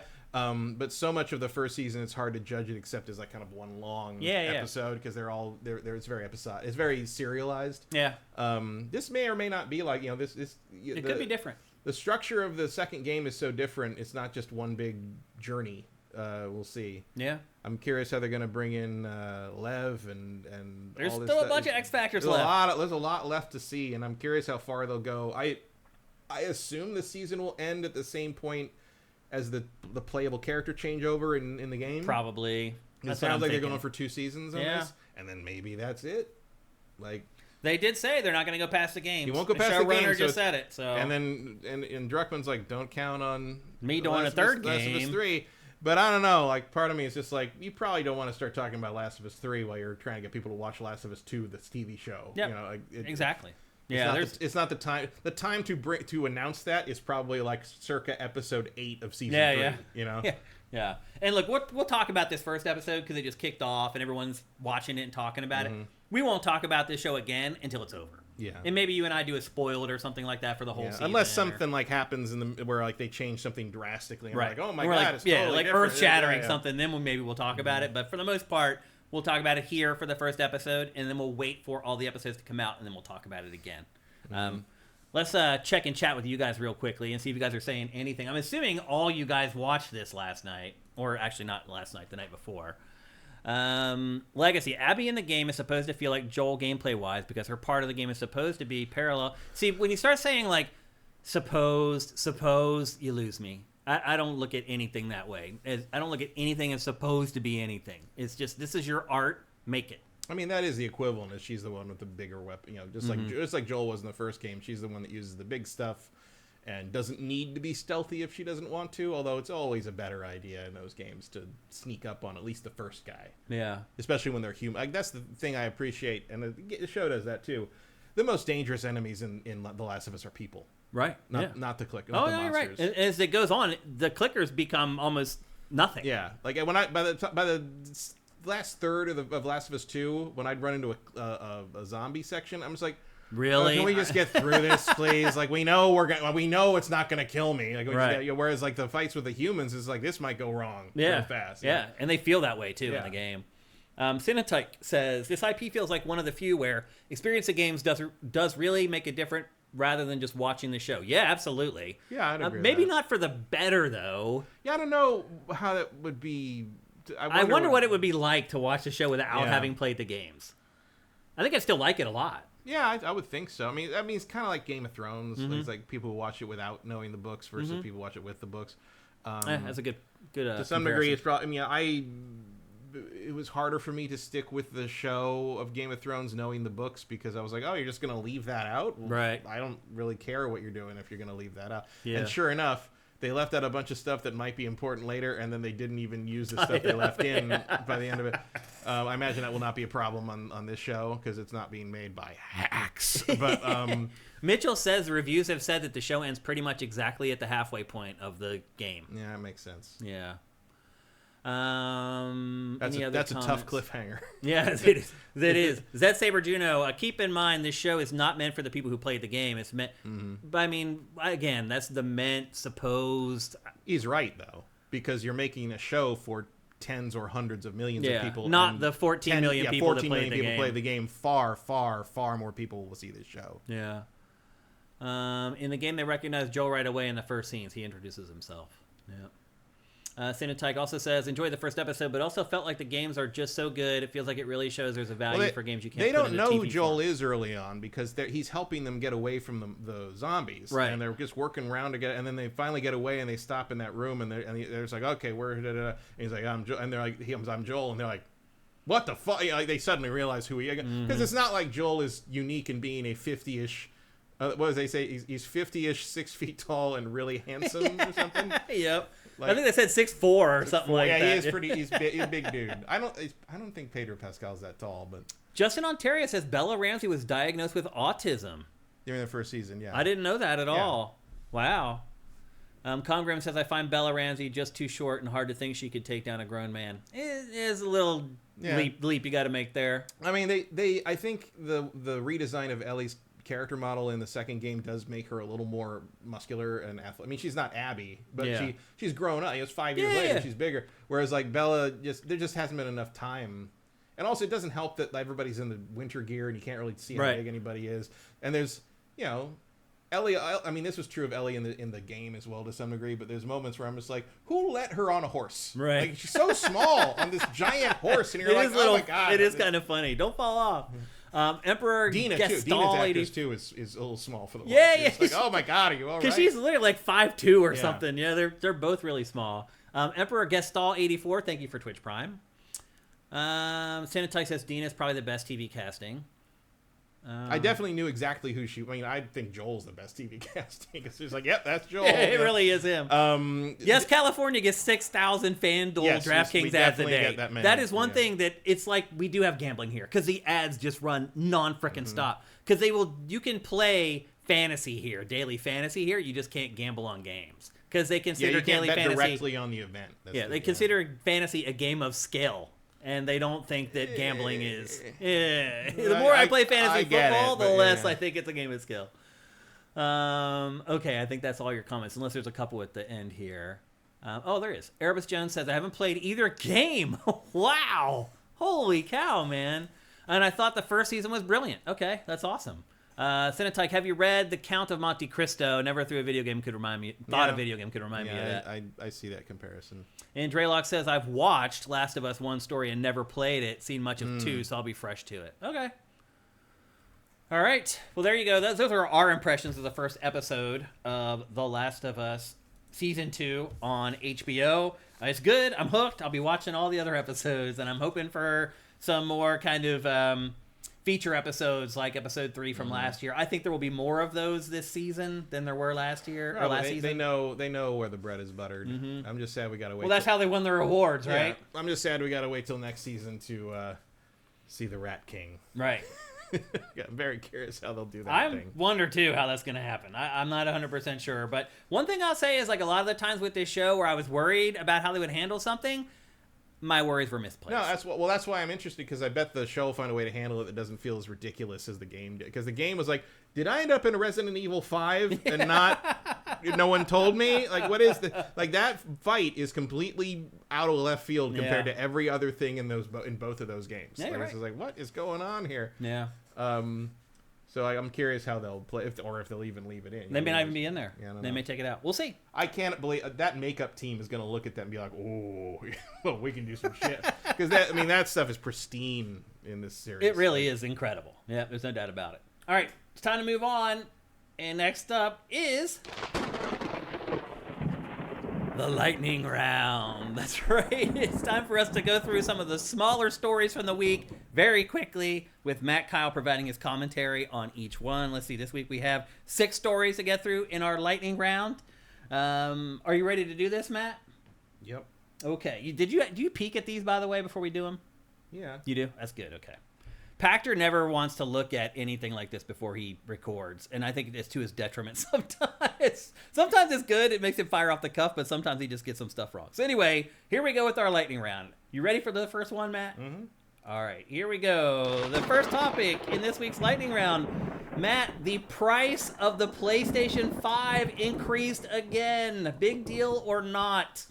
I mean, not a big deal to me because I already have one, But big deal for everybody else or not? I don't know. So essentially, it did not go up in America again. Yes. We were spared again. Yes. It went up in Europe and all these other countries, like €50, $50. They did cut the price of the PlayStation 5 disc drive by $10, but basically in Europe and a lot of other territories, PlayStation 5 has gone up another $50. This is the second price increase for the PlayStation 5. What are your thoughts on that? I don't know. Yeah? I'm not sure I don't know what the. They said current mechanics of that economic conditions made it. are. All right. Why not in America? Why are they not? Because they're waiting to see what the economic conditions are here first. Is that why? Why I'm are they sure. not? Why have they not increased the price in America twice when they increased it other places? I think in part because, well, in this case, I'm sure it's because they don't know how the tariffs are going to settle out. Yeah. Or do you think that they just figure if we lose America, we lose everything, and they're just like, we got to make sure America is just. Somewhat, but I think I imagine if there wasn't chaos being wreaked right now, we also would have gotten that price increase. You think so? Yeah. So do you think what they're doing is they're waiting? I mean, you could wait for 4 they years. they might need to raise the price $150 or something. Because it's not like he's going to become uncrazy all of a sudden. No, like he might move on to some new hyperfixation. I mean, you're right. He may find a new shiny object to fixate on, Yeah. but he could always come back to this. Like if he invades Panama or whatever, that's gonna use or up a lot of his Greenland or attention. Canada or whatever the hell else. Okay, so you think that this price increase eventually is going to come to America, but they're in a holding Probably pattern. in some form. I mean, I don't really know why they're doing it. I don't know what are you doing that's costing more all of a sudden. They're just saying that economic headwinds. It's all right, but what does that mean? yeah. It's like everybody is like struggling with finances, so you're going to increase the price of your product. Like what element of the PS5's manufacturing is costing you more than it did 5 years ago? There is that no. I don't really understand I don't either. what this is. I don't either. I was shocked, honestly, when I saw this. Because, again, that's the second time Sony has increased the price of the place. This doesn't happen. It never happens once, Matt. Usually the price goes down. It's been increased twice. This is nuts. But you know what? PlayStation knows at this point it's got everybody by the balls. And it's like, what are you going to do? Buy an Xbox? Well, no, that's ridiculous. You're not gonna. They know you're not gonna. They know they can charge Yeah. pretty much whatever they want. So this just feels like PlayStation feeling itself a little bit, kind of like Nintendo feeling itself a little bit with Switch 2. Somewhat, but it's just like I mean, again, this is why no competition's not great. Yeah, But this is what happens. Yep. Okay, question number 2. Or story number 2. Switch 2 pre-orders have pretty much started. So if you are a Nintendo Switch Online member, you can go to Nintendo.com right now, log in with your account, scroll down a little bit on the page, and right there is a little link that you can click to tell Nintendo that you want to pre-order a Nintendo Switch 2. You are then placed in a queue. They look at your data as far as how many hours you've played, which is kind of crazy. So not me. That's what you're telling me. Actually, you probably still would be able to get it. But they look at how many hours you spent playing, how many games you've bought, and they decide based on that data whether you deserve a Switch 2 pre-order or not. I volunteer as tribute.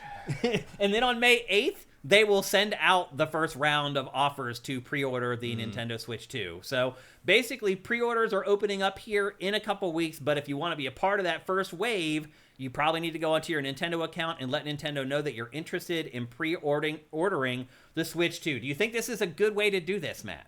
Probably not. But No? I'm not doing that. I'm just going to get it. I did.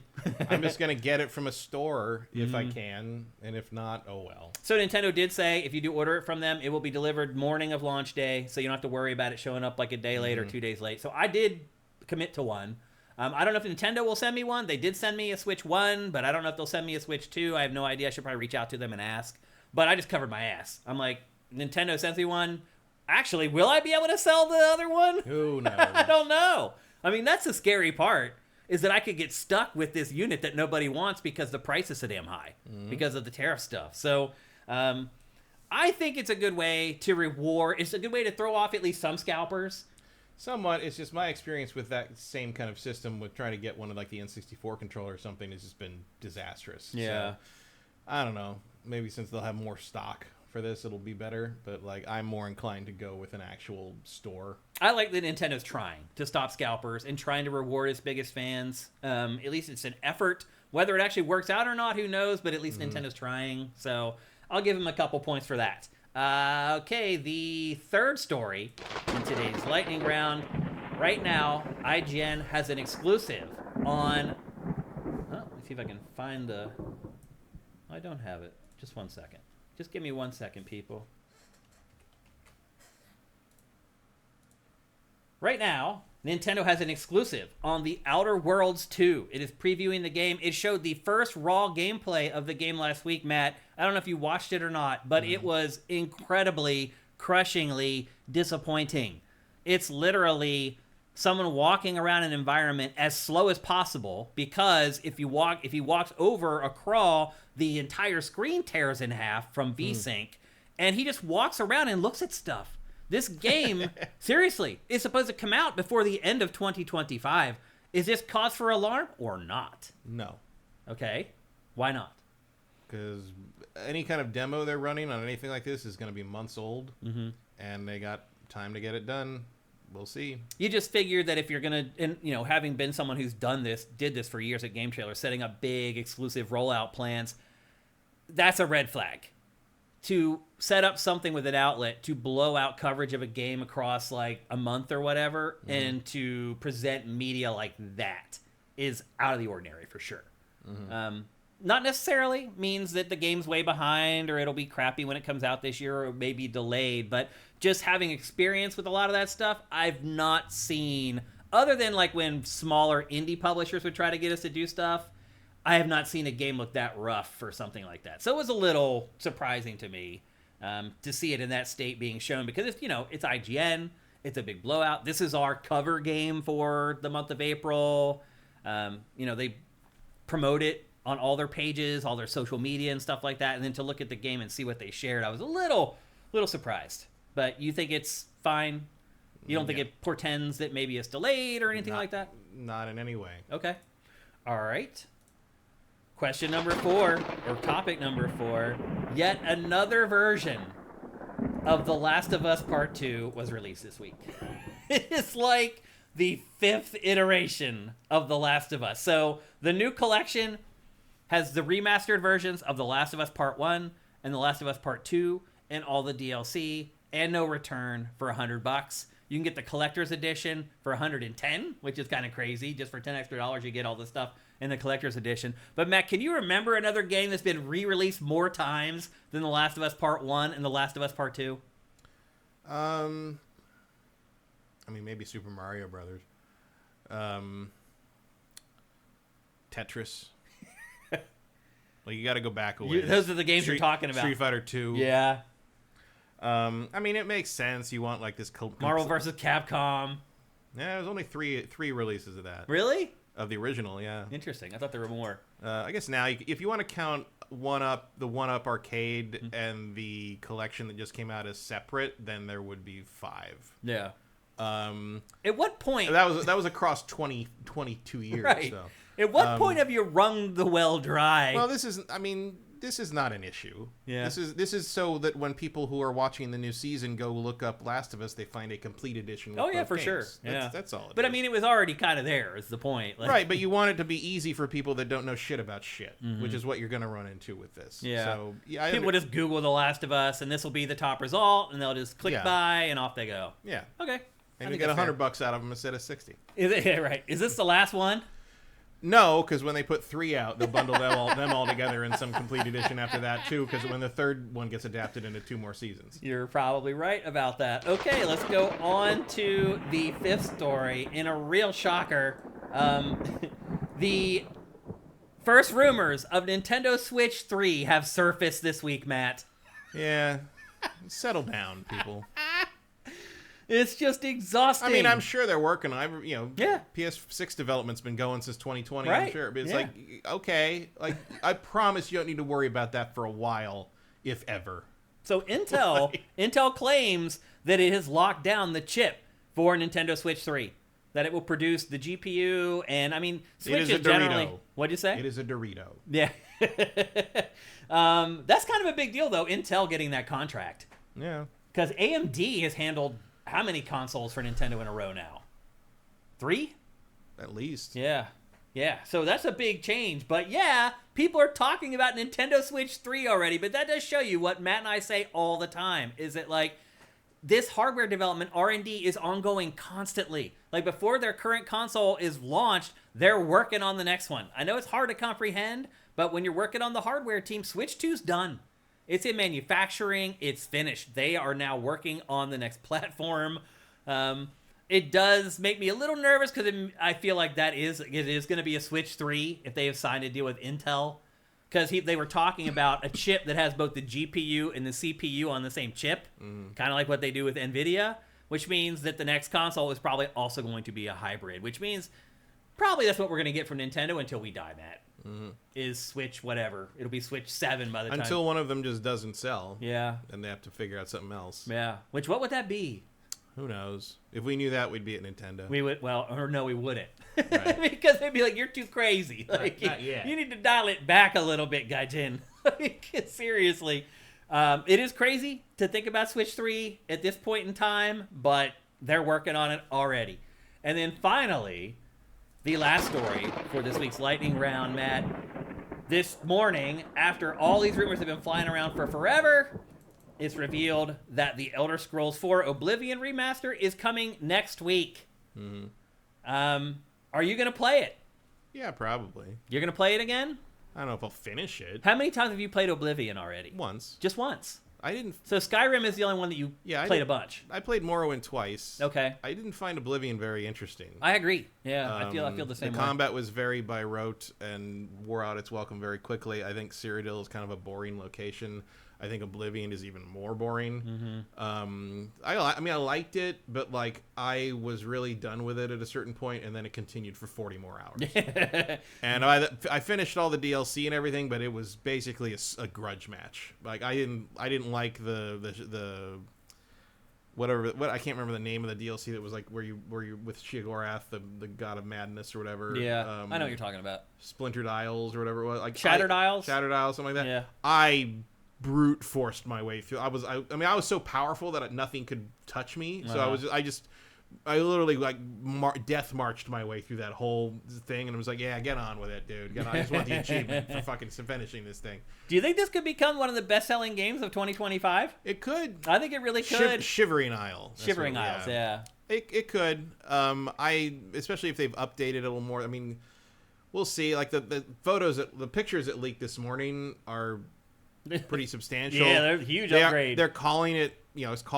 seems like it's called Elder Scrolls 4 Oblivion Remastered. Yeah. It looks like remade. It looks really like does. Remade. It looks like a lot of work was done on it. Like these are not the same assets. Because this is sort of the thing where it's like,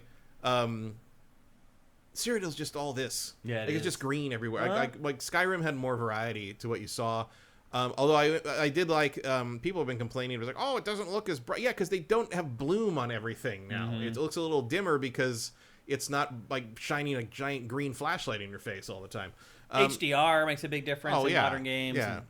Yeah. So I'm interested. I mean, if they've updated the combat to be more like Skyrim, it's certainly a plus. I hope it's got something more to it, because I really think Skyrim's the first time magic really worked in this series, because like having the mana bar that didn't regenerate was just sort of like, well, then what? So I can cast like Fireball 4 times and now I can't do anything screwed until I go to sleep. It's like, okay, like yeah, to really make that them sucks count. in D&D too. I mean, it just really so you does. know. Yeah, absolutely. And hopefully they've got all the. Like, they've got maybe more than one voice actor for each gender and race.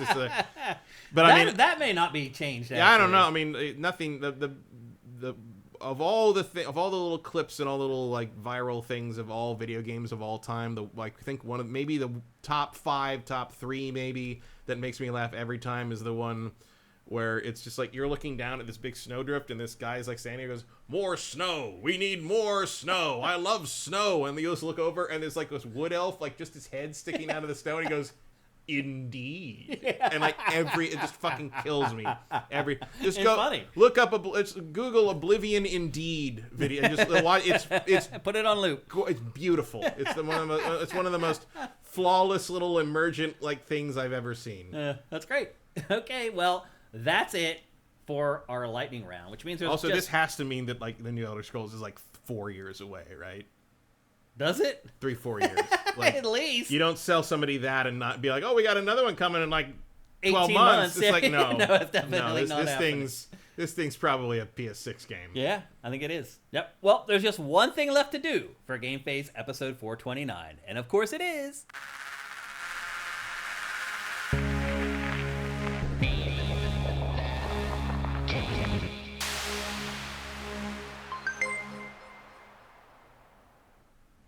That's right. It's time for Name That Game Tune, brought to you by Soundwizardry.com, the true wizards of audio. Not just game audio, which they are wizards of and have worked on a bunch of Game of the Year winners and contenders. They also do audio for just about anything. If you're working on a show, if you're working on an animation, if you're working on a freaking podcast like we work on, they have bailed us out many times with our audio for GameFace. They do it all. Go to soundwizardry.com, especially if you need someone to work on audio for your game. Again, they have worked on many Game of the Year winners, including Baldur's Gate 3, Alan Wake 2, a bunch of them. Best of all, they are just awesome people. Glenn and crew at soundwizardry.com. You are going to love working with them.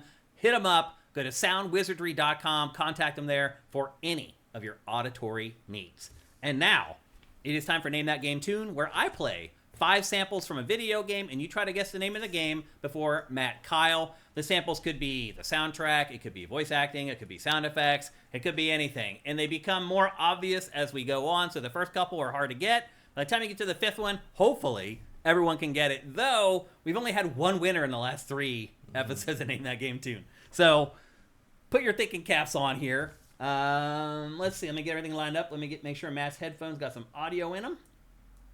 Couple things before we get going. You can only win once per calendar year. So if you've already won this year, please do not play. Number 2, if you win a free PC game. So if you don't play PC games or you don't have a friend that you can give the code to, please do not play. And then finally, our chat goes into slow mode while we play Name That Game Tune. You can only input one chat every 60 seconds. Do not spam chat with a bunch of random game titles. You will lose. I promise you that. All right. Are you ready, Matt? Mm-hmm. Is the audio good for you? A little higher. A little higher? How about now? A little higher. How about now?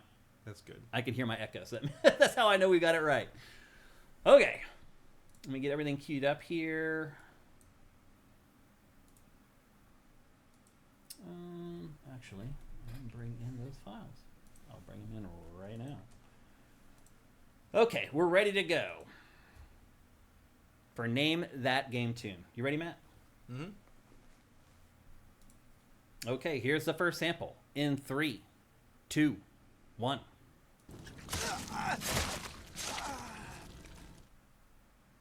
I'll play it one more time.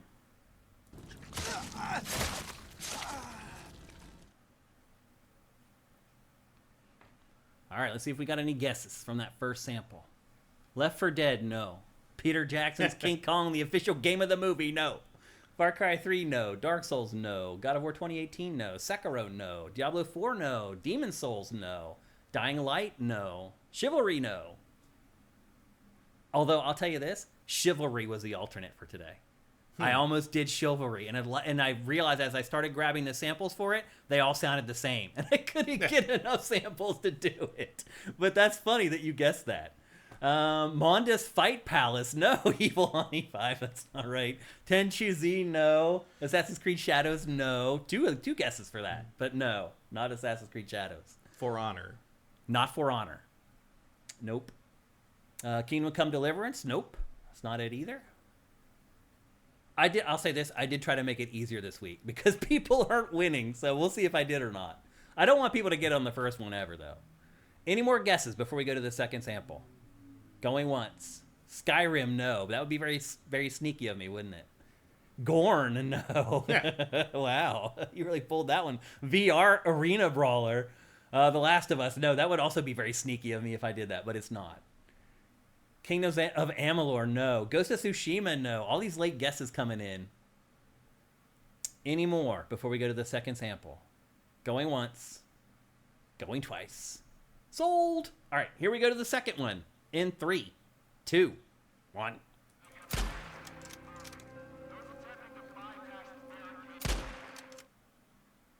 Only playing that one once, because it's long. Bloodborne, no. Days Gone. Yep. You got it. Matt, you are on a roll, my brother. You are turning into a machine. But yes, it was Days Gone. You've won 3 out of 4 now. Damn. Matt's getting too good for you all at this. Wow. I did make it easier, though, on purpose. But that makes it easier for everybody. Here's the third one. Here's the fourth one. And here's the fifth one. I don't shoot women if I have a choice. Do I have a choice? I ain't got I nothing. heard the announcing. I got nowhere to go. The loudspeaker. The loudspeaker. It was either Dying Light or Days Gone, and someone had already guessed Dying Light. Yep, I knew that was going to give it away. But then I thought about it, and I was like, there's so many games that have, like, the blaring loudspeaker with, like, the propaganda going. I was like, maybe people won't get it, but you did. So, good job, Matt. Congratulations. I promise you this is not fixed. Matt did not know the name of the game before we started this. It is all legit. But he's just really good. And so he's won 3 out of 4. Congrats again, Matt. People guessed the Division 2. Nope, unfortunately. And did anybody else guess it right after that second one? No, nobody got it. Okay. Sorry, folks. Nobody played that shit. We really want winners on this every week. I really try to set it up so that one of you guys will win. But unfortunately, this week it's not the case. But here's the thing. We got already won, wasn't he not supposed to guess? No, I am an eternal boss. Here's the thing. We have some time for Q&A. So if you guys want to ask us some questions about anything going on in the games industry right now, we got at least 10 or 15 minutes to answer some questions if you want to. If not, that's totally cool. I know we don't get to do Q&A anymore. We used to do it every episode, so you guys were kind of ready for it. Remember we used to do the trailer of the week? Mm-hmm. We'd roll the trailer of the week, and they'd ask the questions while the trailer was rolling. More trailers used to come out. The big problem is that we started getting copyright strikes for the trailers. Oh, yeah. And it wouldn't happen right away. Like 3 months later or 6 months later, they would have a song in the trailer that they licensed for 6 months. The license would run out, and then I would get a copyright strike on an episode of GameFace that was like 2 months old. Yeah, like I wanted to. I was gonna think about showing. I got a new one of my new toy is the Soul of Chogokin Mechagodzilla. It's a classic Mechagodzilla. It's like basically it's been in my toy I wanted in my head since I was like 5. But it's all metal. Yeah. It's all in it, and it's from because it's that must weigh like 20 pounds. Nah, it's like 7 or 8. It's only like this big. In my childhood head, it was twice as big, but it's not that big. But it makes a lot of sounds, but it plays the song, the theme song, and I'm like, as soon as we play that, we're gonna get copyright strike from Toho because that's what'll happen. That's what'll happen. Yep, for sure. It's something I got to keep an eye on at everything we do, pretty much. It's like, and the other thing too is that like sometimes you'll be able to go on YouTube. And they'll give you a song that you can use in your videos, and it's like, you can use this in perpetuity. And then like 2 years later, they're like, oh, sorry, that song that we told you could use forever, now it's a copyright strike, and you either need to remove it or re-upload. It's like, no, I'm just losing the ad views on that episode, unfortunately. I mean, the music licensing in the modern era is a disaster. I just bought, because it's going out of print, I just bought the DVD set of WKRP in Cincinnati. Where Fellow Babies comes from. Yes, which famously, which famously the original DVD release didn't use any licensed music. They just put in library tracks, and it was terrible. So Shout Factory picked it up and licensed everything they could. It's not everything. Like, they didn't get the Beatles and a couple other things, but like 70 to 80% of the music is licensed. That's cool. They didn't get the Beach Boys, unfortunately. There's a major scene in WKRP where the or transitioning to the Beach Boys song is the joke, and it just doesn't quite work but I picked it up because I'm just like, I like a bunch of the episodes of that. It's also one of the best Thanksgiving episodes ever made. Oh, right. Yeah, it is. Yeah, God is my witness, I thought turkeys could fly. That is where Fellow Babies from Pactor Factor comes from, and Pack Attack. Yeah, it's from WKRP in Cincinnati. Zet Saber says, if you played a boozer sound effect, Matt would have flipped the table. Oh, yeah. I think that's why I remember that as well as I do, because I just did not have a very good time. Yeah. Congrim 1, have you heard of Mandragora Whispers of the Witch Tree? It's a Kickstarter indie game releasing in a few days. Caught my interest. Looks like a blend of Castlevania Symphony of Night and a Souls I did see that. I don't really back video games on Kickstarter because I've found that why you don't get them. You don't really get them early. Sometimes you get them late, right? And none of the bonus stuff ever matters. You just get them at retail normally. So I just wait. I backed Euden Chronicles because the Suikoden team. I'll help them out, and I backed the one that was making the spiritual successor to Shadow Hearts and Wild Arms. I don't remember that one actually. That was a year or two ago. Did it happen? Not yet. It's they're working on it though. I think they're supposed to come out next year. Okay, but it wasn't like a fake scam. Oh no, it's all the real people. I have never been scammed on Kickstarter. You never put in money, never got the product? I have, but not because of scams. But usually it's because the company folded. In fact, that happened this morning. A company folded. One of the games I ordered, called Merchant's Cove, and they kind of blamed it on tariffs, but it's actually because they made some very stupid mismanagement decisions in the wake of COVID. And the tariffs finished them off. No, it didn't at all. They basically. The rise in shipping costs basically added $350,000 to their shipping costs back in 2021, and instead of asking backers for more money, they just ate that cost and they never became fully liquid again. And this is basically how long it took for that to kind of run out of inertia and money, and they were expecting a big infusion of cash from another company that just lost $3 million instead of out of revenue in the last year. So they actually ghosted them and didn't give them any money. I see. So basically they're like, the product's done, it's shipped over, it beat the tariffs, it's all in warehouses in Florida right now, and we don't have any money to ship it out to you, and we have to declare bankruptcy. So that's it. So all these things are basically going to probably rot in the.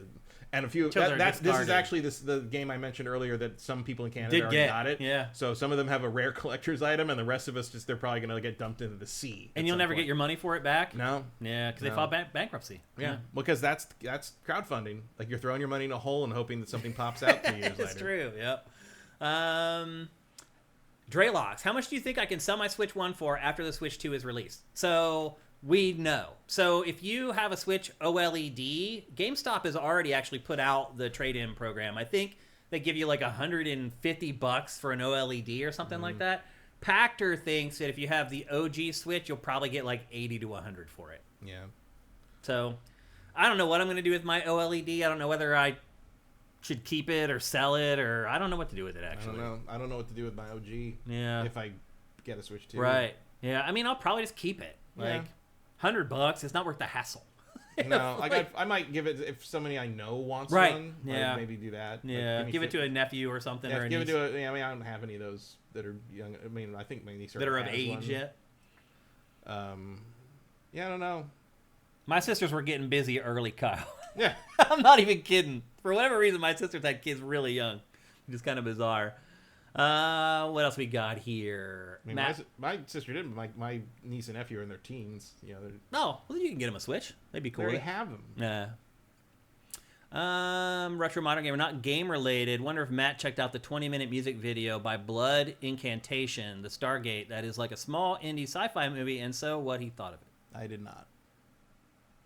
Links so I'll good. Go look at it later, though. Okay. VGC is reporting Switch 2 pre-orders are government from Canada. Yeah, it's on SIFTD right now. That's curated to SIFTD right now. Faradol, I backed Mariachi Legends because it's by the 9 Years of Shadow people, and I love that game. Fair enough.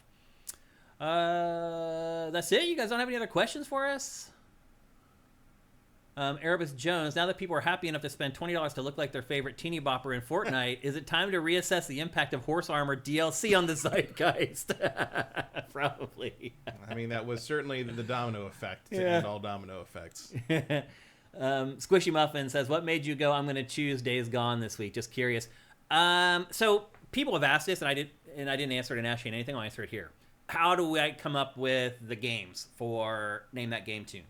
So I have folders of gameplay footage, literally terabytes and terabytes. I think I have 12 terabytes of gameplay at this point. So I've been recording footage for 10 years now for SIFTD.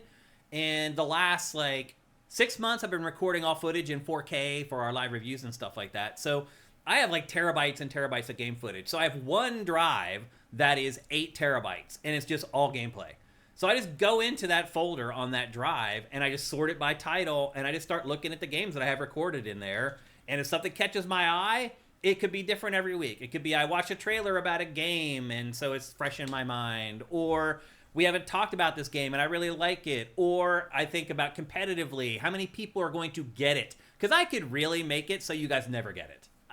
I have so much footage of little dinky indie games and other smaller games. There is no game so small that no one would get it. I think there are. Yeah. I don't think so. I could definitely choose the right sound effects from the most obscure games that people you could if you make it the most generic possible stuff. Yeah. But if you pick something that's notable to that game, I don't think there's a game in existence that someone doesn't know. Yeah, I mean, as far as I think we're averaging 1,200 uniques per live stream at this point, which is awesome, by the way. Our live numbers are just continue to go up. I wish all those people would go over to our Patreon. That would be really nice. I feel like a lot of people are dodging our Patreon, watching the show live, which makes me wonder other things. But anyway, I look at that folder and just whatever game catches my eye, I'll drag it into Premiere and I'll look at the waveform of the clip and I'll start looking for sound effects in the waveform and start playing them and just start looking for things that I think will be a good match. I also have a drive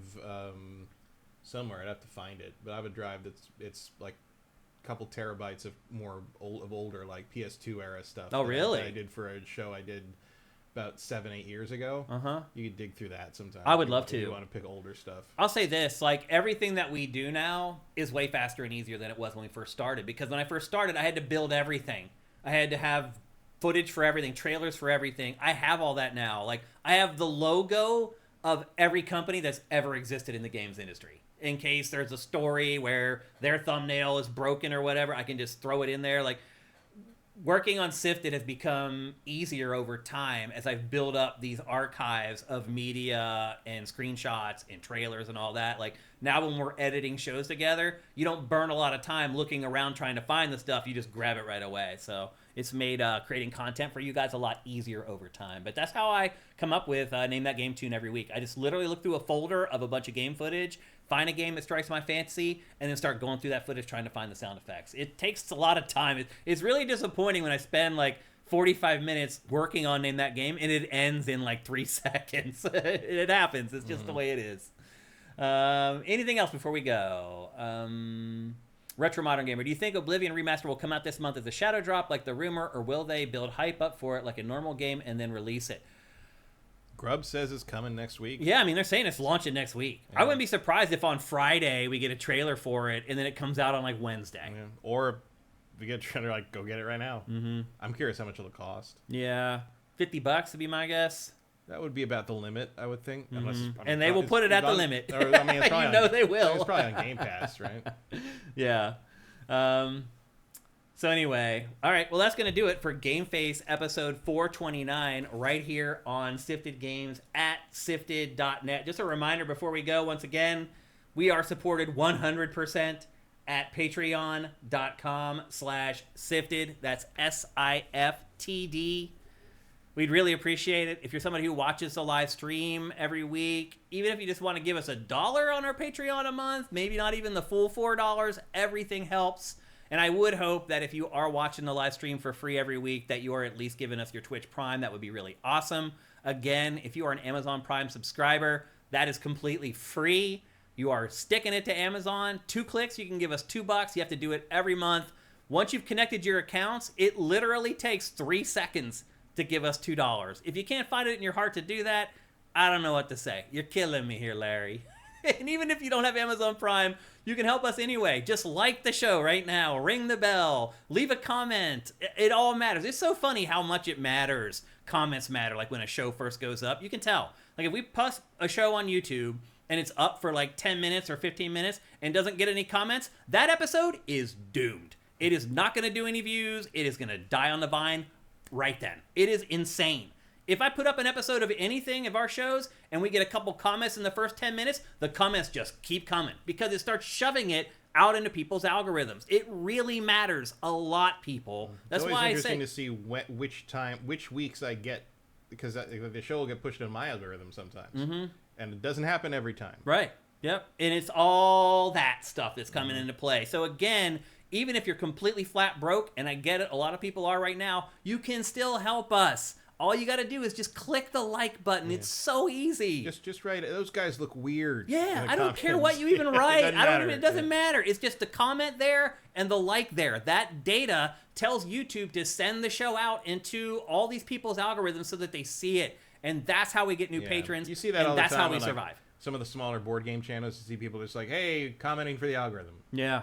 That's totally fine. Please do it. Like, the algorithm doesn't care what you say. Yeah, it doesn't look at your copies like, oh, that's just a fake comment. It's just make a comment. That's why botting works. Right. Seriously, it is. It's why it works. So anyway, all the people that you're seeing down below, they're the all-stars. Those people are pledging $30 or more per month to make sure this show keeps happening. Surely you can spend a second to click the like button. We'd really appreciate it. Don't get outdone by Zaboomafoo with the Crack Bros. That is like the best name ever. You got to be there with him. It's literally the best name. Zaboomafoo with the Crack Bros. It's one of the best ones ever. The original title of Super Mario Brothers, but they went with something different. Yeah. I do want to thank all the people down below, the people who are pledging the $30 a month. We've lost a bunch of you guys over the last few months. I don't know why. It really sucks that when you lose patrons, you can't talk to them. So like we've had some people who were a part of that group down below for years, and then for whatever reason they drop and they're not a patron anymore. I want to say thank you to these people. You look at like their lifetime amount that they've given SIFTD, and I'm like, oh my gosh, that's amazing. I want to thank that person. You can't. Once somebody drops, they cut you off from that person, and you can't say thank you. You can't say anything. Like a lot of times they'll drop and they'll leave a little note to say why they dropped, and it's something that's just wrong. Well, that happens because most people would not use that for the reasons you would use it for. They would use it to harass people until they resubscribe. No, you're probably right. I want to thank people, or I want to explain people. Like some people are just like, I couldn't get this to work. I couldn't log in on the website. It's like, okay, let me try to help you. Like, don't just quit. Like, send me a DM and be like, Shane, I can't log in on the website. There are hundreds of people that do that I help to get logged into the website. But then the person leaves, I can't contact them and be like, bro, I can help you in 5 seconds. I can't do it. They're just gone forever. It's very frustrating, among other things that are very frustrating on Patreon. But anyway, thanks to the people who are pledging that $30 a month. Without you guys, we wouldn't be here right now. That's just the truth of it. So if you can find it in your heart and in your time to give us a like wherever you're watching this or leave a comment or whatever. It costs nothing. It takes you a second of your time. Think about how many hours of your life we have filled talking on this show about video games. It's not worth a second to give us a like? I think it is. So anyway, that would be awesome if you could do that. We are here every Tuesday, pretty much, at 1 p.m. Pacific, 4 p.m. Eastern at twitch.tv/SIFTD Come one, come all. Our live shows are banging. Our biggest audiences are during our live shows. It's really crazy. And our crowd in our chat make the show better. You can be a part of that. We'd really appreciate it. And if you can't, that's cool. That's why the archive is there, and that's why we have a Patreon. So anyway, everybody, have an awesome week full of awesome games. GameFace is up and out.